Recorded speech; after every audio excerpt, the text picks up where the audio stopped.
Hello students and Jai Hind. I welcome you all to magnet brains, एक ऐसा platform जहां class 1 से लेके क्लास 12 तक एंड बियॉन्ड सारा क्वालिटी एजुकेशनल कंटेंट आप लोगों तक एक्सक्लूसिवली फ्री ऑफ कॉस्ट लेकर आया जाता है। मतलब ये कि यहाँ कभी ऐसा नहीं होता कि किसी सब्जेक्ट के 1 या 2 चैप्टर आपको एक्सेस करने के लिए मिले और उसके बाद आपसे ये बोला जाए कि भाई बचा हुआ कंटेंट अगर आपने देखना है तो उसके लिए या तो आपको किसी तरीके की कोई फीस देना पड़ेगी या कोई पेड सब्सक्रिप्शन लेना पड़ेगा। ऐसा मैग्नेट ब्रेन्स पर नहीं होता। मैग्नेट ब्रेन्स प्रतिबद्ध है आप लोगों तक सारा का सारा quality educational content exclusively free of cost लेकर आने के लिए, जिसकी मदद से आप लोग ना सिर्फ अपने एग्जामिनेशन में अच्छे से अच्छा परफॉर्म कर सकें बट साथ ही साथ आपकी सब्जेक्ट्स को लेकर अंडरस्टैंडिंग और कंसेप्ट्स को लेकर क्लैरिटी अच्छी डेवलप हो एंड इस नॉलेज की मदद से आप लोग फिर अपने करियर्स में भी अच्छे से अच्छा परफॉर्म करें, अच्छे अच्छे पदों पर पहुँचें और देश की तरक्की और उन्नति में आप लोग अपना एक योगदान दें, आपका भी अपना एक कॉन्ट्रीब्यूशन हो। यही मैग्नेट ब्रेन्स का ध्येय है और इसी को ध्यान में रखकर हम लोग आगे बढ़ रहे हैं एंड इसी नोट पे हम अपने आज के सेशन की शुरुआत करेंगे। तो आज के सेशन में हम लोग डिस्कस करने वाले हैं हिस्ट्री क्लास 12th का जो हमारा सेशन 2022-23 है उसका जो एग्जामिनेशन पैटर्न है, जिस पर्टिकुलर पैटर्न पर हमारा एग्जामिनेशन फाइनल एग्जाम में आने वाला है उस पैटर्न पर बेस्ड हमारा सैम्पल पेपर नंबर 5 हम लोग आज के सेशन में डिस्कस करेंगे। तो जैसा कि आपको पता है कि सीबीएसई ने अपने सैम्पल पेपर्स वगैरह जारी कर दिए थे सेशन 2022-23 के लिए, जिसमें अपने को ये पता चला कि हर एक सब्जेक्ट का जो पेपर का फॉर्मेट है वो कैसा रहने वाला है, कितने क्वेश्चंस पूछे जाएंगे, कितने कितने मार्क्स के क्वेश्चंस आएंगे, कितने मार्क्स का आपका टोटल पेपर रहने वाला है वगैरह वगैरह। इन सारी चीज़ों के बारे में हमको उन सैम्पल पेपर से पता चला था। तो मैग्नेट ब्रेन्स इस बात को समझता है कि जितना ज़्यादा आप मेहनत करेंगे एग्जामिनेशन के पहले इस एग्जामिनेशन पैटर्न के ऊपर, उतना आसानी से उतना कंफर्टेबली आप अपने पेपर को कर पाएंगे। इसीलिए आप लोगों के पास वेरियस सब्जेक्ट के सैम्पल पेपर्स वगैरह की सीरीज़ को लेकर आया जा रहा है। उसी श्रृंखला में हम लोग हिस्ट्री के जो सैम्पल पेपर्स वगैरह हैं वो सॉल्व कर रहे हैं एंड उसी पैटर्न के ऊपर सॉल्व कर रहे हैं जिस पैटर्न में हमारा फाइनल एग्जामिनेशन का पेपर आने वाला है। तो उसी सीरीज़ का 5वां पेपर या फिर 5वां सैम्पल पेपर लेकर मैं आप लोगों के सामने हाजिर हूँ। And now without any further ado हम लोग अब शुरू करेंगे। तो सबसे पहले अच्छा शुरू करने के पहले एक बात और कि मैग्नेट ब्रेन्स ये बात इंश्योर करने के लिए कि आप लोग अच्छे से अच्छा अपने एग्जामिनेशन में परफॉर्म करें, किसी तरीके की कोई कमी ना रह जाए, there should not be any sort of stone left unturn in your preparation. इस बात को ध्यान रखते हुए मैग्नेट ब्रेन्स आप लोगों के लिए वेरियस स्टडी मटेरियल भी लेकर आया है। आपको ये सारे सैम्पल पेपर्स वगैरह जो करवाए जा रहे हैं, इसके अलावा और फर्दर जो सैम्पल पेपर्स और उनके सोल्यूशंस वगैरह हैं वो भी दिए जा रहे हैं। प्रीवियस ईयर के जो क्वेश्चंस वगैरह आए हैं वो भी दिए जा रहे हैं और बाकी एनसीईआरटी के सोल्यूशंस वगैरह जो हैं वो भी आप लोगों के लिए अवेलेबल करवाए जा रहे हैं। इसके अलावा आपके सब्जेक्ट्स वगैरह के जो एक्सप्लेनेशंस हैं, चैप्टर के एक्सप्लेनेशंस और वन शॉट रिवीजन वीडियो और बाकी सारी चीज़ें वो सब तो अवेलेबल हैं। तो इनका भी आप जितना हो सके उतना फ़ायदा उठाएं। इन बुक्स वगैरह की मदद से भी आप अच्छे से अच्छा जो है परफॉर्म कर सकते हैं, बढ़िया से बढ़िया रिजल्ट लेकर आ सकते हैं। तो अब हम लोग शुरू करते हैं। हमारा जो सैम्पल पेपर है वो किस तरीके से रहने वाला है, उसी पैटर्न की हमारा जो ये क्वेश्चन पेपर फाइनल एग्जाम में आएगा उसी पैटर्न के ऊपर बेस्ड अपना ये सैम्पल पेपर है। एग्जैक्टली वही इंस्ट्रक्शंस यहाँ पर इंक्लूड किए गए हैं जो आपके इंस्ट्रक्शंस फाइनल एग्जामिनेशन में आने वाले हैं। तो सबसे पहले हम लोग इन इंस्ट्रक्शंस को देखेंगे, फिर थोड़ा सा बातचीत करेंगे इस बारे में कि हमें क्वेश्चन पेपर किस तरीके से अटैम्प्ट करना है, क्या हमारी स्ट्रेटजी होनी चाहिए एंड उसके बाद फिर हम लोग जंप करेंगे क्वेश्चंस वगैरह के ऊपर। तो पहली चीज़ तो ये कि ये आपका जो क्वेश्चन पेपर है इसको करने के लिए आपको 3 घंटे का टाइम अलॉट किया गया है, या फिर यूँ बोलूँ कि 180 मिनट दिए गए हैं और इसके जो मैक्सिमम मार्क्स आपको मिलने वाले हैं वो मिलने वाले हैं 80, यानी कि मैक्सिमम 80 मार्क्स का पेपर है। 3 घंटे का ड्यूरेशन 3 घंटे के ड्यूरेशन में आपको ये पेपर करना है। अब ये जो आपका पेपर है कुल मिलाकर ये 5 सेक्शंस में बटा हुआ है, 5 सेक्शंस में डिवाइडेड है। Section A, section B, section C, section D and section E. कुल मिलाकर इन 5 सेक्शंस में डिवाइडेड ये आपका पेपर जो है आपके पास में आएगा और इसमें कुल मिलाकर 34 क्वेश्चंस जो हैं आपसे पूछे जाएंगे। ओवरऑल इस पेपर में 80 मार्क्स का ये पेपर जो करने के लिए आपको 3 घंटे मिले हैं, इसमें कुल मिला के कितने क्वेश्चंस पूछे जा रहे हैं, इसमें कुल मिलाकर 34 क्वेश्चंस पूछे जा रहे हैं और ये सारे के सारे जो क्वेश्चंस हैं ये 5 सेक्शंस में डिवाइडेड है, सेक्शन ए से लेके सेक्शन ई तक। सारे के सारे क्वेश्चंस कंपलसरी हैं, सारे के सारे क्वेश्चंस आपको करने हैं, एक भी क्वेश्चन आप छोड़ नहीं सकते, इस बात को याद रखिएगा। ऐसा नहीं है कि अपन 34 में से 32 क्वेश्चंस कर आ गए या फिर अपन लोगों ने 31 क्वेश्चंस कर दिए या फिर हम लोगों ने 30 क्वेश्चंस कर दिए और बाकी सारे छोड़ दिए, ऐसा नहीं करना है। आपको 34 में से 34 सवाल जो हैं वो सारे के सारे कर आना है। 34 आउट ऑफ 34 क्वेश्चंस आपने करने हैं, एक भी क्वेश्चन आप छोड़ नहीं सकते। अब ये क्वेश्चंस अलग अलग सेक्शंस में किस तरह से डिवाइडेड हैं और कितनी वैरायटी में, वो हम लोग थोड़ा देख लेते हैं। तो पहला जो सेक्शन है, सेक्शन नंबर ए, ये आपका सबसे बड़ा सेक्शन है। इसमें कुल मिलाकर 21 क्वेश्चंस आपसे पूछे जाएंगे और ये सारे के सारे क्वेश्चंस एमसीक्यू क्वेश्चंस रहने वाले हैं। हर एक क्वेश्चन का आपको 1 मार्क मिलने वाला है, ठीक है जी। तो सेक्शन नंबर ए में आपको 21 सवाल करने हैं, हर एक सवाल 1 नंबर का, सारे के सारे क्वेश्चंस एमसीक्यू रहने वाले हैं और सारे क्वेश्चंस करने के लिए आपको 21 मार्क्स मिलेंगे, हर एक क्वेश्चन का 1 नंबर, और टोटल आपको इसमें कितने मार्क्स मिलने वाले हैं? 21 मार्क्स मिलने वाले हैं, पहला। उसके बाद आपका सेक्शन नंबर बी आता है, जिसमें क्वेश्चन नंबर 22 से लेकर क्वेश्चन नंबर 27 तक आपसे पूछे गए, 22, 23, 24, 25, 26 और 27, यानी कि कुल मिलाकर सेक्शन नंबर बी में आप लोगों से 6 सवाल पूछे गए। हर एक सवाल जो है वो 3 नंबर का है, यानी कि इस हिसाब से इस सेक्शन के मैक्सिमम नंबर कितने हो गए? 18 मार्क्स हो गए। और हर एक क्वेश्चन जो है उसको 60 से 80 वर्ड्स में आपको लिखकर खत्म करना है, क्योंकि ये शॉर्ट आंसर टाइप का क्वेश्चन रहने वाला है। शॉर्ट आंसर टाइप क्वेश्चंस आपसे सेक्शन नंबर बी में पूछे गए, हर एक सवाल के 3 नंबर, कुल मिलाकर 6 सवाल, मैक्सिमम आपके 18 नंबर आते हैं और 6 से 8 लाइनों में या 60 टू 80 वर्ड्स में आपको इसका जवाब देकर खत्म करना है। तीसरा जो सेक्शन है, ये सेक्शन नंबर सी है, इसमें आपसे 3 सवाल पूछे गए, क्वेश्चन नंबर 28 टू 30, यानी कि 28, 29, 30, 3 सवाल जो हैं आपसे सेक्शन नंबर सी में पूछे गए हैं। और ये क्वेश्चन जो हैं वो लॉन्ग आंसर टाइप क्वेश्चन हैं, हर एक क्वेश्चन के आपको 8 नंबर मिलेंगे, यानी कि कुल मिलाकर ये सेक्शन आपका हो गया 24 मार्क्स का। एंड इसमें हर एक सवाल का जवाब आपको 300 से 350 वर्ड्स के बीच में देना है, यानी कि लगभग 30 से 35 लाइनें जो हैं आपको यहाँ पर लिखनी है। दूसरे शब्दों में, अगर आपका एक पेपर, एक पन्ना है, तो उस पन्ने का आगे वाला पूरा सिरा और पीछे वाले सिरे का लगभग आधा पोर्शन जो है आपने भर देना है, इतना जो है आपने इसमें लिखना है, कम से कम इतना आपसे एक्सपेक्ट किया जाता है कि आप इसमें लिखेंगे। तो ये होने के बाद में, इसके बाद आपका अगला सेक्शन आता है, सेक्शन नंबर डी। इसमें भी आपसे 3 सवाल पूछे गए, क्वेश्चन नंबर 31, 32, 33।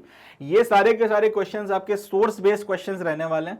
अब इन क्वेश्चंस को करने के लिए आपको 4 मार्क्स मिलेंगे। सोर्स बेस्ड क्वेश्चंस का मतलब होता है कि आपको एक पैराग्राफ पढ़ने के लिए मिलेगा और उस पैराग्राफ के ऊपर फिर आपने कुछ सवाल पूछे जाएंगे, बेसिकली 3 सवाल पूछे जाएंगे और इन तीनों सवालों में ओवरऑल आपको जो है 4 मार्क्स मिलने हैं। 2 सवाल 1-1 नंबर के आएंगे और 1 सवाल 2 नंबर का आएगा, तो 4 नंबर आपको यहां से मिलना है।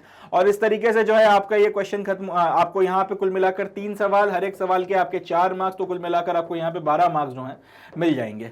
अब लास्ट जो सेक्शन है, सेक्शन नंबर ई, इसमें सिर्फ एक क्वेश्चन पूछा जाएगा और ये आपका मैप बेस्ड क्वेश्चन रहने वाला है और इस क्वेश्चन को करने के आपके 5 मार्क्स मिलेंगे। तो आखिरी सेक्शन में 1 सवाल और इस 1 सवाल के 5 मार्क्स, कुल मिलाकर आपको इसके 5 मार्क्स मिलने हैं और इसी के साथ में आपका जो है पेपर खत्म हो जाएगा। सेक्शन ई के साथ में जो है आपका पेपर ओवरऑल खत्म हो जाएगा।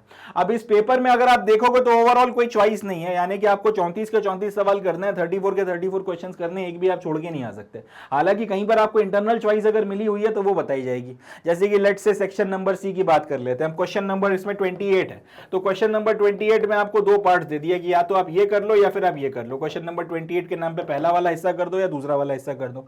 ऐसे इंटरनल चॉइसेस आपको मिली हुई हैं, मगर कहीं पर आपको ओवरऑल ये नहीं है कि ये सवाल पूरा का पूरा ऑल टुगेदर आप छोड़ दोगे और 34 में से 33, 32, 31, 30 इस तरीके से सवाल कर आ जाओगे तो चल जाएगा, ऐसा नहीं है। इसके अलावा यह है कि इंटरनल चॉइसेस वगैरह दी हुई हैं एंड इस बिसाइड दिस अगर किसी पर्टिकुलर क्वेश्चन के लिए कहीं पे कुछ सेपरेट इंस्ट्रक्शंस वगैरह की जरूरत पड़ती है तो वो सेपरेट इंस्ट्रक्शंस भी आपको बताए होंगे। तो ये कुछ आपके इंस्ट्रक्शंस वगैरह हैं जिसको अपने को ध्यान रखना है। कुल मिलाकर इस तरीके से जो है आपका क्वेश्चन पेपर आने वाला है, इस तरीके से आपका क्वेश्चन पेपर आएगा। सेक्शन ए 21 सवाल, सेक्शन ए में आपके 21 सवाल है, हर एक सवाल 1 नंबर का और इस तरीके से आपके टोटल मार्क्स बनते हैं 21। सेक्शन बी, इसमें आपसे 6 सवाल पूछे जाएंगे, हर एक सवाल 3 नंबर का, short answer type questions, maximum number बनते हैं 18। सेक्शन सी आपसे 3 सवाल पूछे जाएंगे, हर एक सवाल 8 नंबर का, मैक्सिमम मार्क्स बनते हैं 24। सेक्शन डी, यहाँ पर आपसे 3 सवाल पूछे जाएंगे, हर एक सवाल 4 नंबर का, मैक्सिमम मार्क्स बनते हैं 12। और सेक्शन नंबर ई, यहाँ पर आपसे 1 सवाल पूछा जाएगा, 5 मार्क्स का, मैक्सिमम मार्क्स बनते हैं 5 और इस तरीके से आपका सम टोटल जो है 80 मार्क्स निकल कर आएगा। तो ये जो है अपने क्वेश्चन पेपर की पूरी आप कह सकते हैं ब्रेक थ्रू है, इस तरीके से अपना क्वेश्चन पेपर जो है डिजाइन है। अब अगला सवाल या अगली बात की क्या स्ट्रेटेजी जो है अपने को रखनी है, किस तरीके से जो है हम लोग इस पेपर को सॉल्व करेंगे। वो थोड़ा सा हम लोग डिस्कस करेंगे और उसके बाद में फिर क्वेश्चन पेपर वगैरह करना हम लोग शुरू करेंगे। तो हम लोगों ने यहाँ पे अब देख कर समझिए यहाँ पे कि आपको सबसे ज्यादा मार्क्स कहाँ पे मिल रहे हैं। सेक्शन ए में सबसे ज्यादा मार्क्स मिल रहे हैं, सेक्शन सी में सबसे ज्यादा मार्क्स मिल रहे हैं, उसके बाद सेक्शन बी और सेक्शन डी और उसके बाद लास्ट में सेक्शन ई। तो इस तरीके से जो है मार्क्स वाला डिवाइडेड है। अब आप इस क्वेश्चन पेपर को अटेम्प्ट इस तरीके से करोगे, सबसे पहले आप इसमें सेक्शन ए जो है इसको सॉल्व करोगे।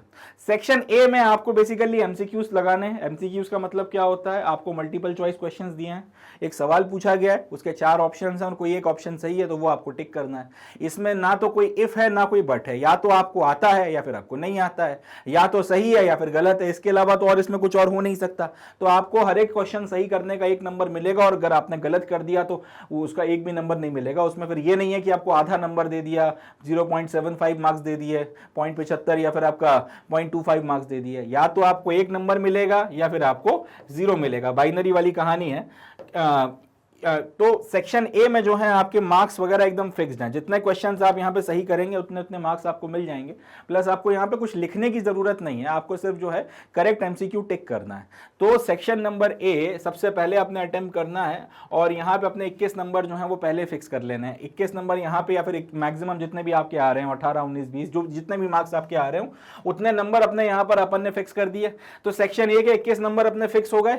इसमें कुछ लिखना विखना पड़ा नहीं, अपने को एमसीक्यू पढ़ना है, एमसीक्यू पढ़ने के बाद में अपन ने उसका जवाब दे दिया। तो ये मैक्स टू मैक्स 15 से 20 मिनट में हो जाएगा। अगर आपकी रीडिंग स्पीड अच्छी नहीं भी और आप बहुत संभल के कि कहीं कोई गलती ना हो जाए तब भी चल रहे हो तो 30 से 35 मिनट के अंदर अंदर आप सेक्शन ए सॉल्व कर लोगे और इंश्योर कर लोगे जितने सवाल आपके सही हुए हैं। मैं तो मानकर चल रहा हूं कि आप 21 के 21 सही करोगे तो 21 नंबर जो है आपके फिक्स हो गए हैं, 21 मार्क्स जो है आपके फिक्स हो गए। इस तरीके से सेक्शन नंबर ए में अपने 21 नंबर फिक्स करने के बाद में, सेक्शन नंबर ए में अपने 21 मार्क्स फिक्स करने के बाद में अगला सेक्शन आप जो अटेम्प्ट करेंगे वो है सेक्शन नंबर ई।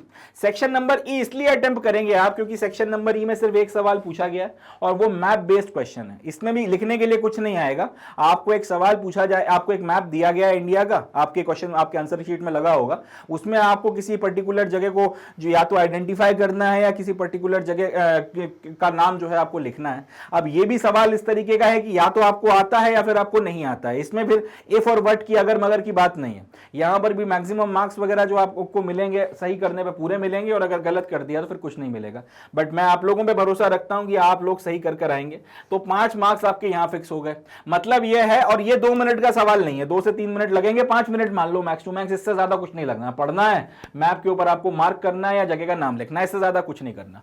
तो ये 2 सेक्शंस ऐसे हैं जिसमें मतलब ये नहीं है कि हमने अच्छा लिखा था मगर एग्जामिनर ने नंबर नहीं दिए और ये और वो सारी चीजें। यहां पर आपके 26 नंबर जो है वो टोटल सिक्योर हो जाएंगे। ये कोई काट नहीं सकता अगर आपने सही सही कर दिए हैं। और इसको हार्डली करने में 30-35 मिनट से ज्यादा नहीं लगेंगे। बहुत आराम से भी अगर आप करो, अच्छे से प्रैक्टिस कर जाओगे तो 20-25 मिनट के अंदर अंदर खत्म कर सकते हो। बट फिर भी अगर आप बहुत आराम से क्वेश्चन के साथ में कर रहे हो तो फिर 30-35 मिनट लगेंगे। तो ज्यादा 40 मिनट मान लो कि बहुत ही स्लो कर रहा हो, इससे ज्यादा नहीं लग सकते। 2 सेक्शंस आपके खत्म हो गए और आपने कुल मिलाकर 22 सवाल कर दिए हैं। अब 22 सवाल में से आपको पता है अगर आपके सारे के सारे सही हैं तो 26 नंबर अपने फिक्स हो गए, कोई इनको काट नहीं सकता। आपका आप पास तो हो ही गए हो तो आपका कॉन्फिडेंस वगैरह जो है वो अपने आप बढ़ जाएगा। आपका कॉन्फिडेंस लेवल अपने आप जो है इंक्रीज हो जाएगा और बढ़े हुए कॉन्फिडेंस के साथ में आदमी जो है वंडर्स परफॉर्म करता है। तो उसके बाद में फिर आप जो है आइए सेक्शन नंबर सी पर। यहां से ह्यूमैनिटीज का सबसे बड़ा रोना शुरू होगा कि आप कितना भी अच्छा लिख लो, मार्क्स पूरे मिलते नहीं है। तो सेक्शन नंबर सी में अपने 3 सवाल अपने को करने हैं। हर एक सवाल 8 नंबर का है और मैक्सिमम अपने 24 नंबर है। अब हम ये बात जानते हैं कि कितना भी अच्छा लिख मारे वो 8 में से 8 नंबर तो देगा नहीं। यहां से लड़ाई शुरू होती है कि मैक्सिमम 8 में से हर एक सवाल में से कितने कितने नंबर अपन खींच सकते हैं। इसके लिए अब जो है अपने को आंसर इस तरह से लिखने हैं कि अपन मैक्सिमम से मैक्सिमम नंबर इससे निकाल सकें। 7, 7.5 नंबर के आसपास तक जो है अपन लोग इससे निकाल सकें किसी भी स्थिति में। तो इसके लिए आप 30, 35, 40, 45 मिनट लें आराम से, मगर इन 3 सवालों का जवाब दें और ऐसे दें कि सामने वाला नंबर ना काट पाए। आपको उसको पूरे मार्क्स तो क्या नहीं देगा मगर मैक्सिमम से मैक्सिमम मार्क्स देने के लिए वो मजबूर हो जाए। तो अगर यहां पर हम लोग हर एक सवाल में 7 नंबर भी निकालने में कामयाब होते हैं तो इसका मतलब हम लोग यहां से 21 नंबर मिनिमम जो है आपका 21 नंबर के आसपास जो है स्कोर कर सकते हैं। किसी एक में अगर 7.5 दे दिए, किसी एक में अगर उसने जो है 7.75 दे दिए, या दो में 7.5 दे दिए, तो 22 22.5 नंबर तक भी जो है पहुंच सकते हैं। कहने का मतलब सिर्फ इतना सा है, पॉइंट सिर्फ इतना सा बनता है, कहने की का तुक सिर्फ इतना सा है कि ये वाला सेक्शन जो है सबसे ज्यादा नंबर आपको सेक्शन ए और सेक्शन ई के बाद में फेच करेगा। क्योंकि देखिए सेक्शन बी के आपको 18 नंबर मिलने हैं और सेक्शन बी के आपको 12 नंबर मिलने हैं। अब आप 6 सवालों के जवाब दे दो तो कुछ भी आपका मैक्सिमम स्कोर बनेगा सेक्शन बी में से, मगर वो 18 नंबर से तो कम रहेगा।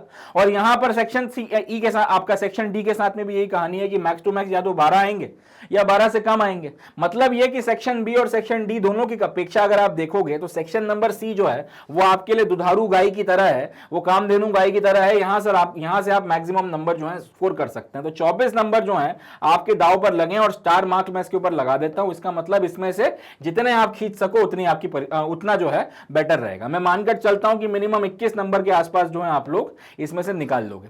ये 3 सेक्शंस करने के बाद में लगभग आपका 2 घंटे के आसपास या से थोड़ा सा 10-1 मिनट कम बचे होंगे, या लगभग बहुत आराम से करोगे तो 2 घंटे तक आपके जो है खत्म हो जाएंगे।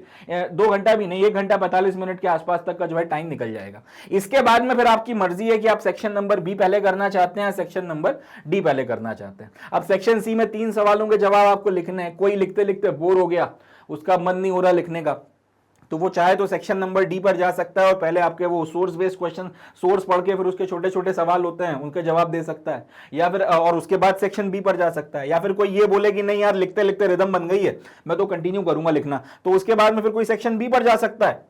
और यहां पर आपके शॉर्ट आंसर टाइप क्वेश्चंस करने के बाद में उसके बाद सेक्शन डी पर आ सकता है। वो आपकी मर्जी है, आप सेक्शन सी के बाद में पहले सेक्शन बी करके सेक्शन डी पर जाते हैं, या सेक्शन सी करने के बाद में पहले सेक्शन डी करके फिर सेक्शन बी पर जाते हैं, वो आपकी मर्जी है। मगर यहां तक आपको इस तरीके से जो है पैटर्न फॉलो करना है, पहले सेक्शन ए, फिर सेक्शन ई, फिर सेक्शन सी, उसके बाद में पहले सेक्शन बी और उसके बाद डी, या फिर पहले सेक्शन डी और उसके बाद बी। मैं सेक्शन सी के बाद में जनरली सेक्शन डी करता हूं और उसके बाद में सेक्शन बी पर जाता हूं। तो ये जो है स्ट्रेटेजी आपको फॉलो करनी है। इस तरीके से अगर आप करोगे तो दो तीन चीजें हो जाएंगी। एक तो टाइम मैनेजमेंट अच्छा रहेगा, कॉन्फिडेंस लेवल अच्छा रहेगा, पूरे टाइम आप एग्जामिनेशन में क्वेश्चन पेपर के ऊपर हावी रहोगे, क्वेश्चन पेपर आपके ऊपर हावी नहीं रहेगा, आपकी एक पर्सनल कंफर्ट जो है क्वेश्चन पेपर के साथ में बनी रहेगी। एंड ऑब्वियस सी बात है, अच्छे बेंट ऑफ माइंड के साथ करोगे तो अच्छा ही करोगे, कहीं पे कोई गलती वगैरह होने के चांसेस नहीं है। और लास्ट में इतना टाइम मैनेजमेंट अच्छा रहेगा कि 10-15 मिनट, और अगर बहुत अच्छे से किया तो 20 मिनट तक आप बचा ले जाओगे, जिसमें फिर पूरे क्वेश्चन पेपर को आप पढ़ सकते हो अच्छे से, और अच्छे से पढ़ने के बाद में इंश्योर कर सकते हो कि कहीं कोई गलती ना हो, कहीं कोई गलती रह गई हो, कोई स्पेलिंग मिस्टेक, कहीं कोई वर्ड लिखना मिस कर गए हो,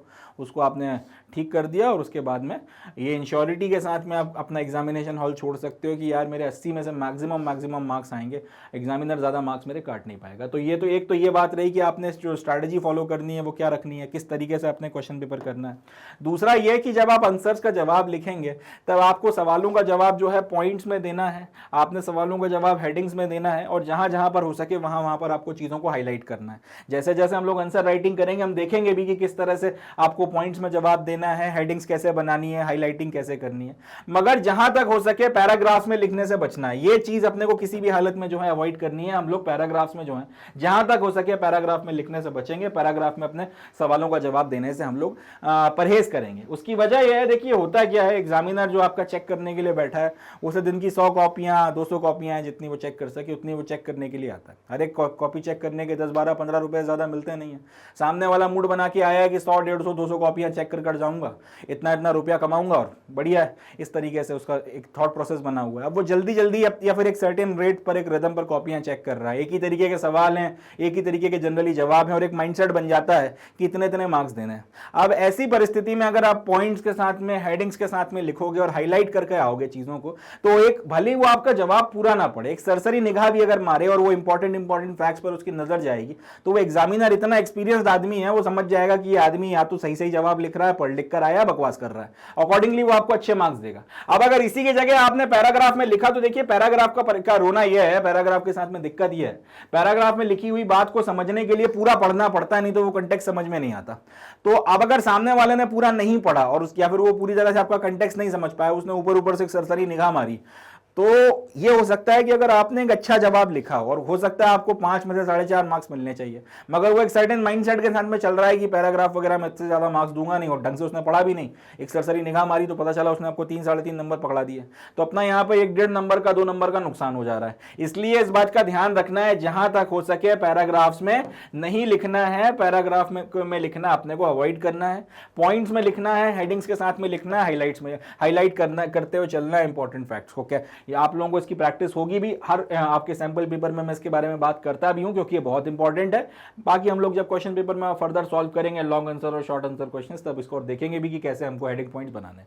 मगर इस तरीके से जो है अपने को चलना है, किस तरीके से हेडिंग पॉइंट्स बनाने हैं, किस तरीके से हाईलाइटिंग वगैरह करनी है, ये सारी बातें देखेंगे। बट इस तरीके से जो है अपने को अपना एग्जामिनेशन पैटर्न फॉलो करना है। चले तो अब जो है हम लोग क्वेश्चन पेपर करना शुरू करते हैं। अब जो है हम लोग क्वेश्चन पेपर पे लौट कर आते हैं। तो पहला सेक्शन अपना सेक्शन ए, और सेक्शन ए का जो पहला सवाल है वो ये रहा, who among the following belong to Morocco, इनमें से कौन जो है मोरक्को से बिलोंग करता था। ऑप्शंस हैं इब्ने बतूता, दूसरा है अल बरूनी, तीसरा है फ्रांकोइस बर्नियर और चौथा है अब्दुल समरकंदी।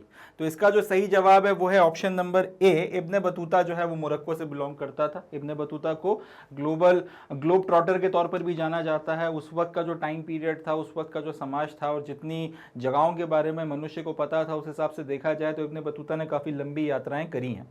अल बरूनी जो थे वो सेंट्रल एशिया से आते थे, फ्रैंकोइस बर्नियर जो है वो फ्रांस से आते हैं और अब्दुल समरकंदी जो है ईरान से थे। तो क्वेश्चन नंबर 1 का जो सही जवाब है वो है option number A, Ibn Battuta.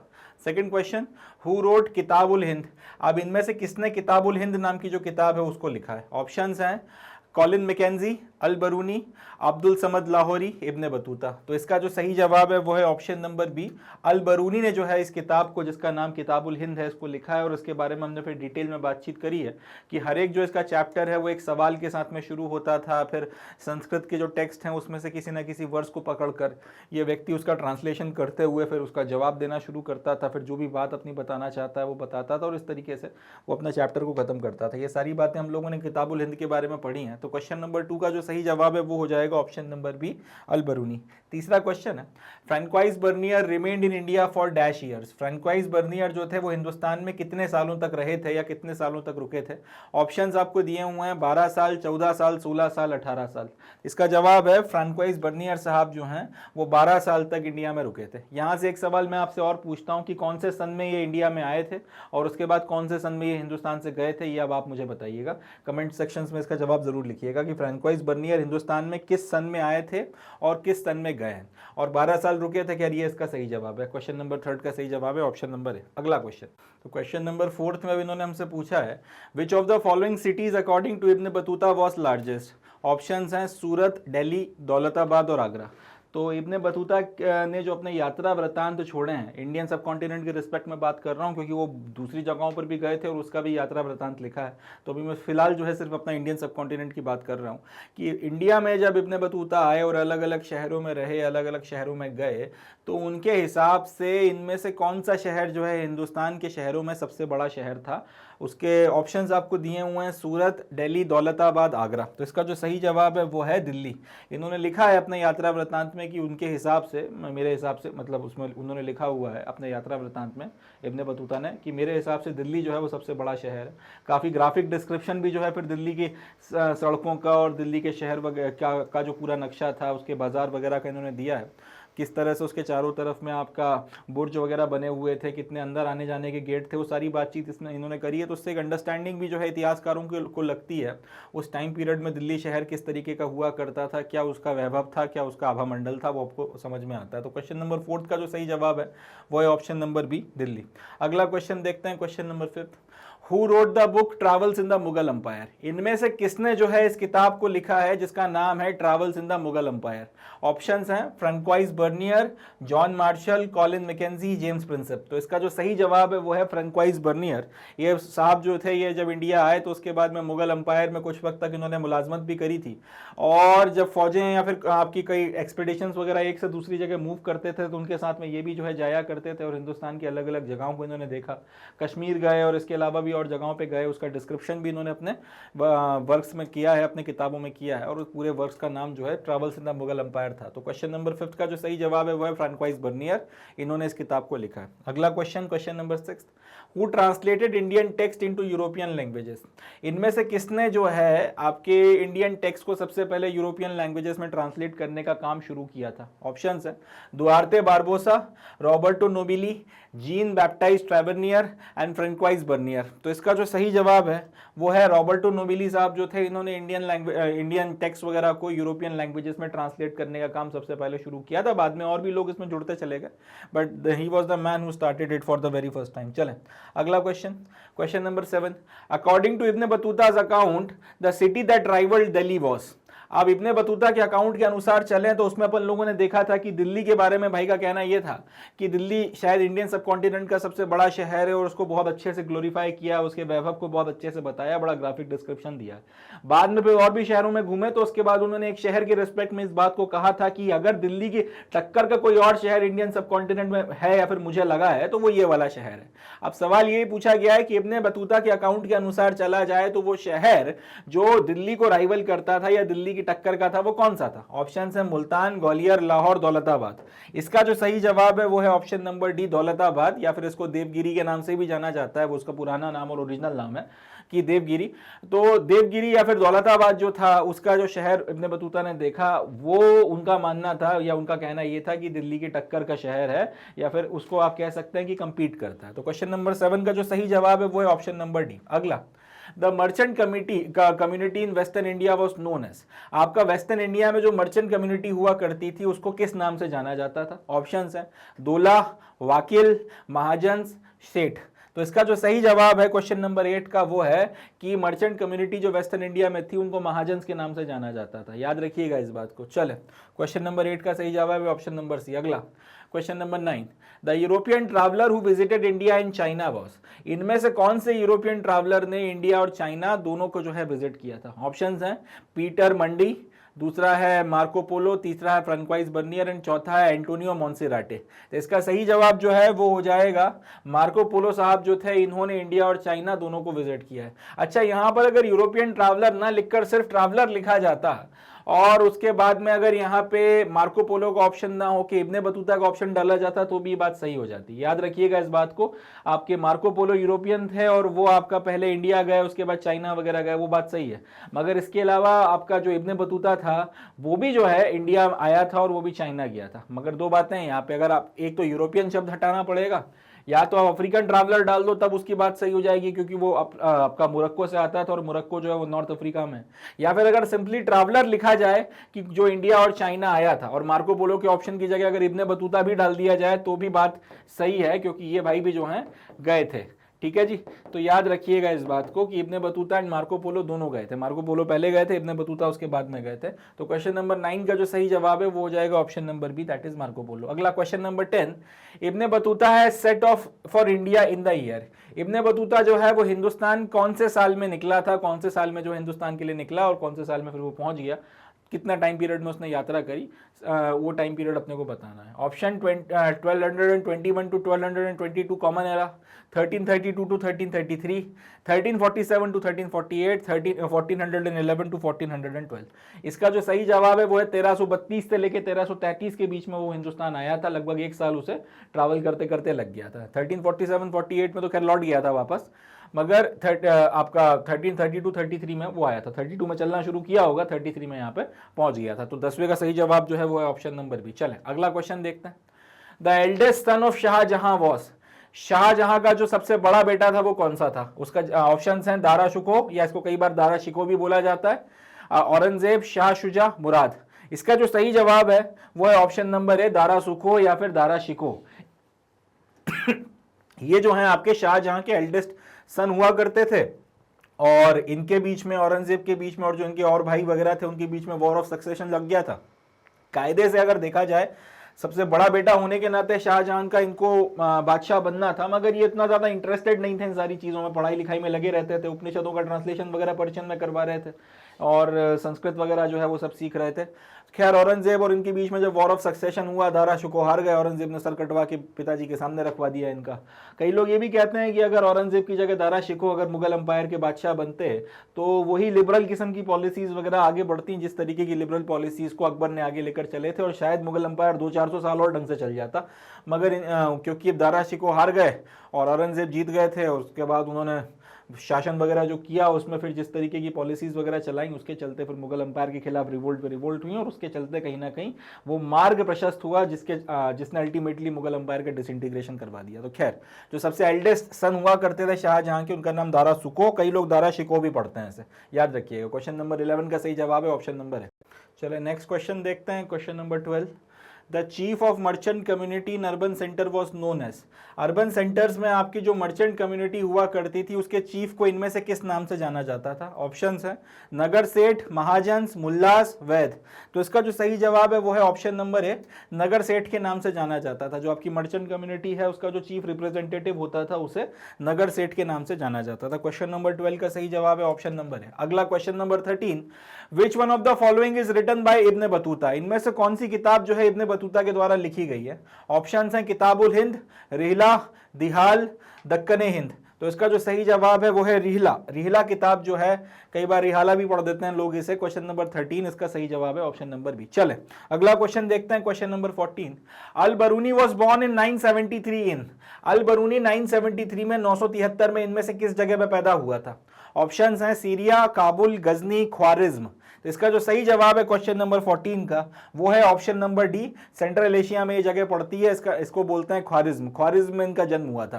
Question number 14 सही जवाब है ऑप्शन नंबर डी। चलें अगला क्वेश्चन देखते हैं, question number 15। Bernier's work were published in France in. Bernier ने जो भी किताबें वगैरह लिखी थी फ्रांस में, ये सारी की सारी किताबें किस साल पब्लिश हुई थी? ऑप्शंस हैं 1668, 69, 1669, 70, 1670, 71, 1672 टू 74। इसका जो सही जवाब है वो है 1670 टू 71 के बीच में जो है ये सारी की सारी ये जो किताबें वगैरह हैं पहले फ्रेंच में पब्लिश हुई थी, बाद में ट्रांसलेट होकर उसके बाद इंग्लिश वगैरह में पब्लिश हुई। इसके कई फिर वॉल्यूम्स वगैरह निकले, और बर्नियर की किताबों के चलते हिंदुस्तान की एक बहुत कह सकते हैं नेगेटिव किस्म की इमेज जो है यूरोप में बन गई, क्योंकि भाई ने हर किताब में हिंदुस्तान की बुराई करी और ये बताया कि यूरोप में हर चीज़ अच्छी है, इंडिया में हर चीज़ खराब चल रही है। हमारा जो मुगल बादशाह था उसको आपका फ़कीरों का बादशाह और बोल दिया, और ये बोला कि हर जगह मतलब भूखमरी है, लोग बस भूखे मर रहे हैं, ज़िंदगी में कुछ अच्छा नहीं हो रहा, सब बर्बाद है। इस तरीके की जो है आपकी बातें वगैरह इन्होंने करी हैं काफ़ी जगहों पे। और ये किताबें खूब बिकी, तो इसके चलते हुआ ये कि हिंदुस्तान एक बहुत गया बीता किस्म का देश है। इस तरीके की एक इमेज जो है मिडीवियल यूरोप में काफ़ी वक्त तक बनी रही। अब हालांकि वो और उसी का जो परसेप्शन है हिंदुस्तान का आज तक जो है लोगों के दिमाग में कहीं ना कहीं चला आ रहा है। हालांकि अब चीज़ें बदलने लगी हैं, बट बर्नियर का एक बड़ा योगदान रहा है हमारा नाम खराब करने में। क्वेश्चन नंबर 15 सही जवाब है ऑप्शन नंबर सी। अगला क्वेश्चन नंबर 15 का जवाब हो गया। Question number 16, where did Al Biruni develop an interest in India.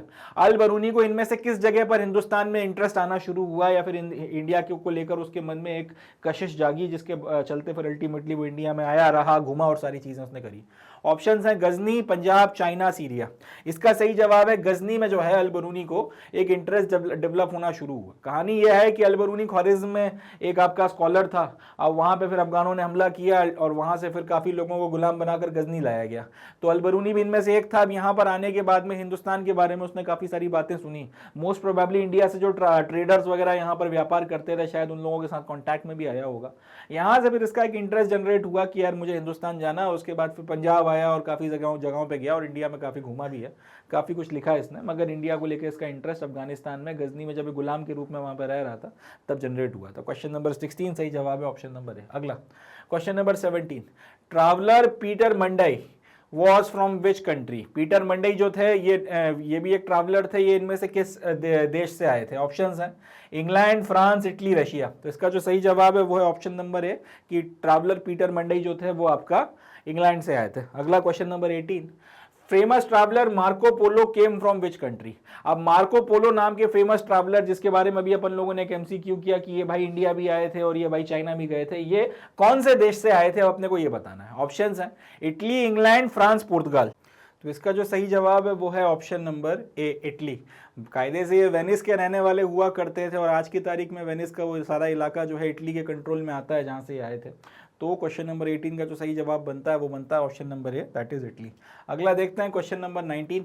Al Biruni was originally from which country? Al Biruni जो था वो ओरिजिनली फ्रॉम, इनमें से कौन से देश से आया था? ऑप्शन है कजाकिस्तान, किर्गिस्तान, तजिकिस्तान, उज्बेकिस्तान। इसका जो सही जवाब है वो है ऑप्शन नंबर डी, उज्बेकिस्तान। इनका जन्म ख्वारिज्म नाम की जिस जगह पर हुआ था, आज की तारीख में वो उज्बेकिस्तान का हिस्सा है, तो इसलिए हम लोग ये कह सकते हैं कि अल बरूनी जो था वो बेसिकली आपका उज्बेकिस्तान से आया था। चलें अगला question, question number 20। The African traveller who visited India and China was. Options हैं ए पीटर मंडी, दूसरा है इब्ने बतूता, तीसरा है फ्रांकोइस बर्नियर एंड चौथा है एंटोनियो मोन्सेराटे। तो इसका जो सही जवाब है वो है ऑप्शन नंबर बी, इब्ने बतूता जो है वो अफ्रीकन ट्रैवलर या फिर नॉर्थ अफ्रीकन बोल लो, मोरक्को का था, तो ये मोरक्को का था, तो मोरक्कन इब्ने बतूता जो है वो इंडिया आया और बाद में फिर चाइना भी गया था। तो क्वेश्चन नंबर 20 का जो सही जवाब है वो है option number B. Last question section A का, question number 21। Indian manufactured goods were traded in return for what? India का जो मैन्युफैक्चर्ड गुड था, इंडिया में जो भी सामान वगैरह बनता था, जब उसका व्यापार होता था तो उसके बदले में हम लोग उसको किस चीज़ के बदले में उसका व्यापार करते थे? अगर हम लोग किसी बाहर वाले को अपना सामान बेचते थे या देते थे तो उसके बदले में उससे क्या लेते थे? ट्रेड वगैरह किस चीज़ के साथ में होता था? ऑप्शन हैं precious metals, jewels, currency notes, pounds. तो इसका जो सही जवाब है वो है ऑप्शन नंबर ए, प्रेशियस मेटल्स वगैरह जो हैं उसके बिहाफ में या उसके रिटर्न में जो है मैन्युफैक्चर्ड गुड्स वगैरह हम लोग आपके जो बाहर से लोग आया करते थे उनको दिया करते थे। तो इस तरीके से अपने सेक्शन ए के 21 सवाल जो हैं वो खत्म होते हैं और अपना पहला और सबसे बड़ा जो पार्ट है जिसमें सबसे ज़्यादा सवाल हैं आपके पेपर के, वो अपना यहाँ पर खत्म हो जाता है। अगला जो सेक्शन है, जैसा कि अपन लोगों ने स्ट्रैटेजी डिस्कस करी है, सेक्शन ए हम लोगों ने करके खत्म कर दिया। अब सेक्शन ए करने के बाद में जो अगला सेक्शन जिसकी तरफ अब हमको बढ़ना है वो आपका सेक्शन बी, सेक्शन सी और सेक्शन डी नहीं है, हम लोग डायरेक्ट सेक्शन ई के ऊपर जंप मारेंगे। क्यों? क्योंकि जैसा भी आपने देखा कि 21 सवाल में अपने को ना कुछ लिखना है ना किसी और तरीके की कोई बात वगैरह करनी है, अपने को सिर्फ सवाल पढ़ना है और अपने को एक सवाल का जो सही जवाब जो है वो देना है। एमसीक्यू वगैरह में क्योंकि आपका कोई अगर मगर और किंतु परंतु की गुंजाइश नहीं है, या तो सवाल का आपने सही जवाब दिया या गलत जवाब दिया है, तो यहाँ से आपके मैक्सिमम मार्क्स वगैरह जो है इंश्योर हो जाएंगे। 21 के 21 क्वेश्चन जो है आपसे बन जाने चाहिए और ये 21 नंबर आपके सिक्योर हो गए। अब इसी तरीके की कहानी आपका सेक्शन नंबर ई में है, सिर्फ एक सवाल करना है, 5 नंबर का सवाल है, उसके 2 पार्ट आएंगे, उसमें 2 पार्ट में आपको क्या करना है, इंडिया के मैप पे किसी जगह को आइडेंटिफाई करना है और उनके नाम लिखना है, इससे ज्यादा कुछ करने के लिए इसमें है नहीं। तो ये जगह ये जो है आपने बस इतना काम जो है इसमें आपको करके खत्म करना है। तो ये भी 2-5 मिनट का काम है और यहाँ पर भी 5 नंबर अपने पक्के हैं पूरे पूरे, उसमें कोई काट नहीं सकता, इसलिए हम लोग डायरेक्टली सेक्शन नंबर ए के बाद सेक्शन नंबर ई पर, जैसे हमने स्ट्रेटेजी डिस्कस करी थी, उस पर जंप करेंगे। तो चलते हैं, सेक्शन ए यहाँ पे खत्म हो गया।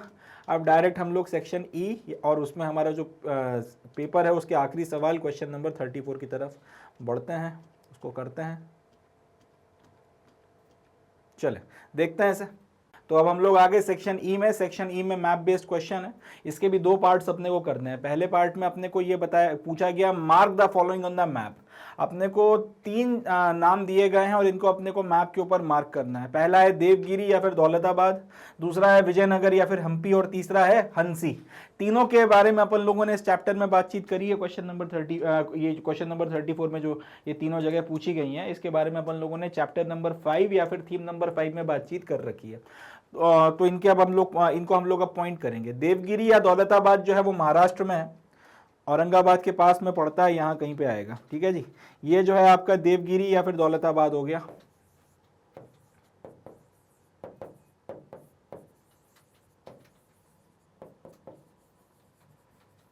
एक दूसरा इन्होंने बोला है कि आपका विजयनगर या फिर हम्पी, तो वो यहाँ कहीं पे पड़ता था।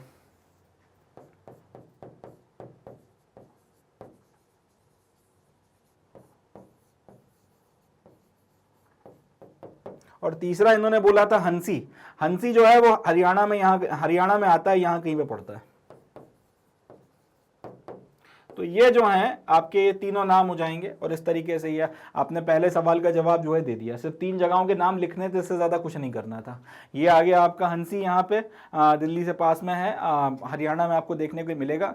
दूसरा आपका दौलताबाद या देवगिरी जो है यहाँ पड़ता है और तीसरा आपका जो हम्पी है या फिर विजयनगर है वो यहाँ कहीं पे पड़ता है।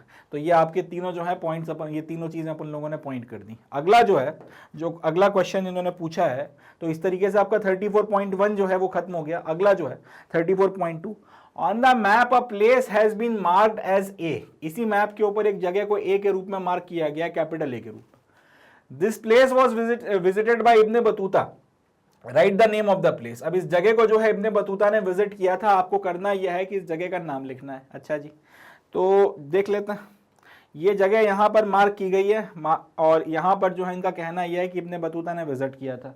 यहाँ पे एक ही शहर आपका मेजर पड़ता है, वो है ग्वालियर।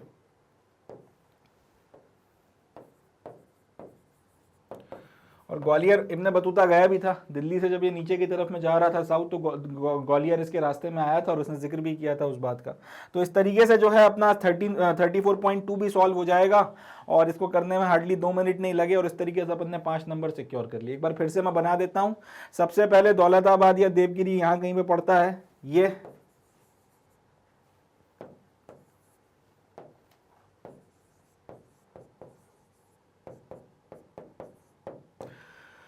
एक ये हो गया। दूसरा आपका हम्पी यहाँ कहीं पे विजयनगर या फिर हम्पी यहाँ कहीं पे पड़ता है और तीसरा हंसी यहाँ कहीं पे पड़ता है। और ये जगह जो है ए, इसका नाम क्या है, ग्वालियर। इस तरीके से जो है ये हम लोगों ने 2 मिनट के अंदर इस सेक्शन नंबर ई और उसमें जो आपका क्वेश्चन नंबर 34 दिया इसको सॉल्व कर दिया। और अब हमारे 2 सेक्शंस खत्म हो गए। सेक्शन नंबर ए हम के 21 सवाल हमने लगा दिए, 21 नंबर यहाँ सिक्योर कर लिए। सेक्शन नंबर ई का 1 सवाल कर लिया, 5 नंबर यहाँ सिक्योर कर दिए। तो कुल मिलाकर 26 नंबर जो है वो अपने सिक्योर हो गए हैं। 26 नंबर अब अपने क्लियर हैं, ये अपने हाथ में है। अब इसके बाद में हम लोग तीसरे सेक्शन की तरफ कूदेंगे। तीसरा सेक्शन हमारा सेक्शन नंबर सी है, जिसमें लॉन्ग आंसर टाइप क्वेश्चन करने हैं। 24 नंबर इस सेक्शन में दाव पे लगे हुए हैं और क्योंकि यहाँ पे 24 में तो 24 पूरे नहीं मिलेंगे, तो अब अपनी कोशिश रहेगी कि यहाँ जितना टाइम अपन ने बचाया है और उस पूरे के पूरे टाइम को और जो कॉन्फिडेंस अपन ने कमाया है यहाँ पे 25-26 नंबर अपने सिक्योर करने के बाद में, उसका इस्तेमाल कर कर यहाँ पर अच्छे से अच्छे जवाब लिखे जाएं। और 24 के ऊपर मैं स्टार लगा देता हूँ। यहाँ पे मैक्सिमम से मैक्सिमम नंबर आउट ऑफ 24 निकालने की कोशिश की जाए। तो इसी नज़रिए के साथ में, इसी पर्टिकुलर थॉट के साथ में अब हम लोग सेक्शन सी की तरफ चलते हैं और सेक्शन सी को करना शुरू करेंगे। तो long answer type question section number C, उसका पहला सवाल है क्वेश्चन नंबर 28। देखते हैं इसे।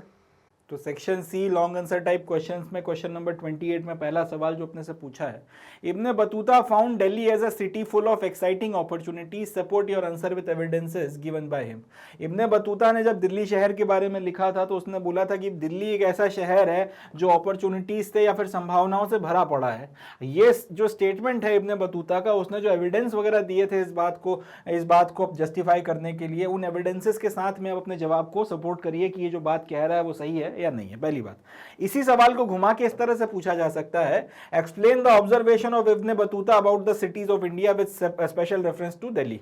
अब इब्ने बतूता ने हिंदुस्तान के शहरों के बारे में जो ऑब्जर्वेशन किए हैं, जो उसने अपने यात्रा वृत्तांत या फिर ट्रैवलॉग्स में लिखे थे या फिर ट्रैवल डायरीज में लिखे थे, उनके बारे में बातचीत करिए और दिल्ली के स्पेशल रेफरेंस के साथ, क्योंकि दिल्ली के बारे में उसने बहुत डिटेल में बातचीत करी है। ये सवाल 2 तरह से घुमा के पूछा जा सकता है। तो उसका जवाब हम लोग इस तरह से देना शुरू करेंगे कि इब्ने बतूता दिल्ली में 14वीं शताब्दी में आया था और उस वक्त उसने जो डिस्क्रिप्शन किया था, दिल्ली की बात कर लो या फिर इंडियन सिटीज की बात कर लो, वो बड़ा इंफॉर्मेटिव किस्म का डिस्क्रिप्शन आपको देखने को मिलता है। उससे उस वक्त के जो हिंदुस्तानी हुआ करते थे उनके लाइफस्टाइल के बारे में अपने को काफी कुछ पता चलता है। उस वक्त के इंडियंस के बारे में काफी अच्छी जानकारी लगती है।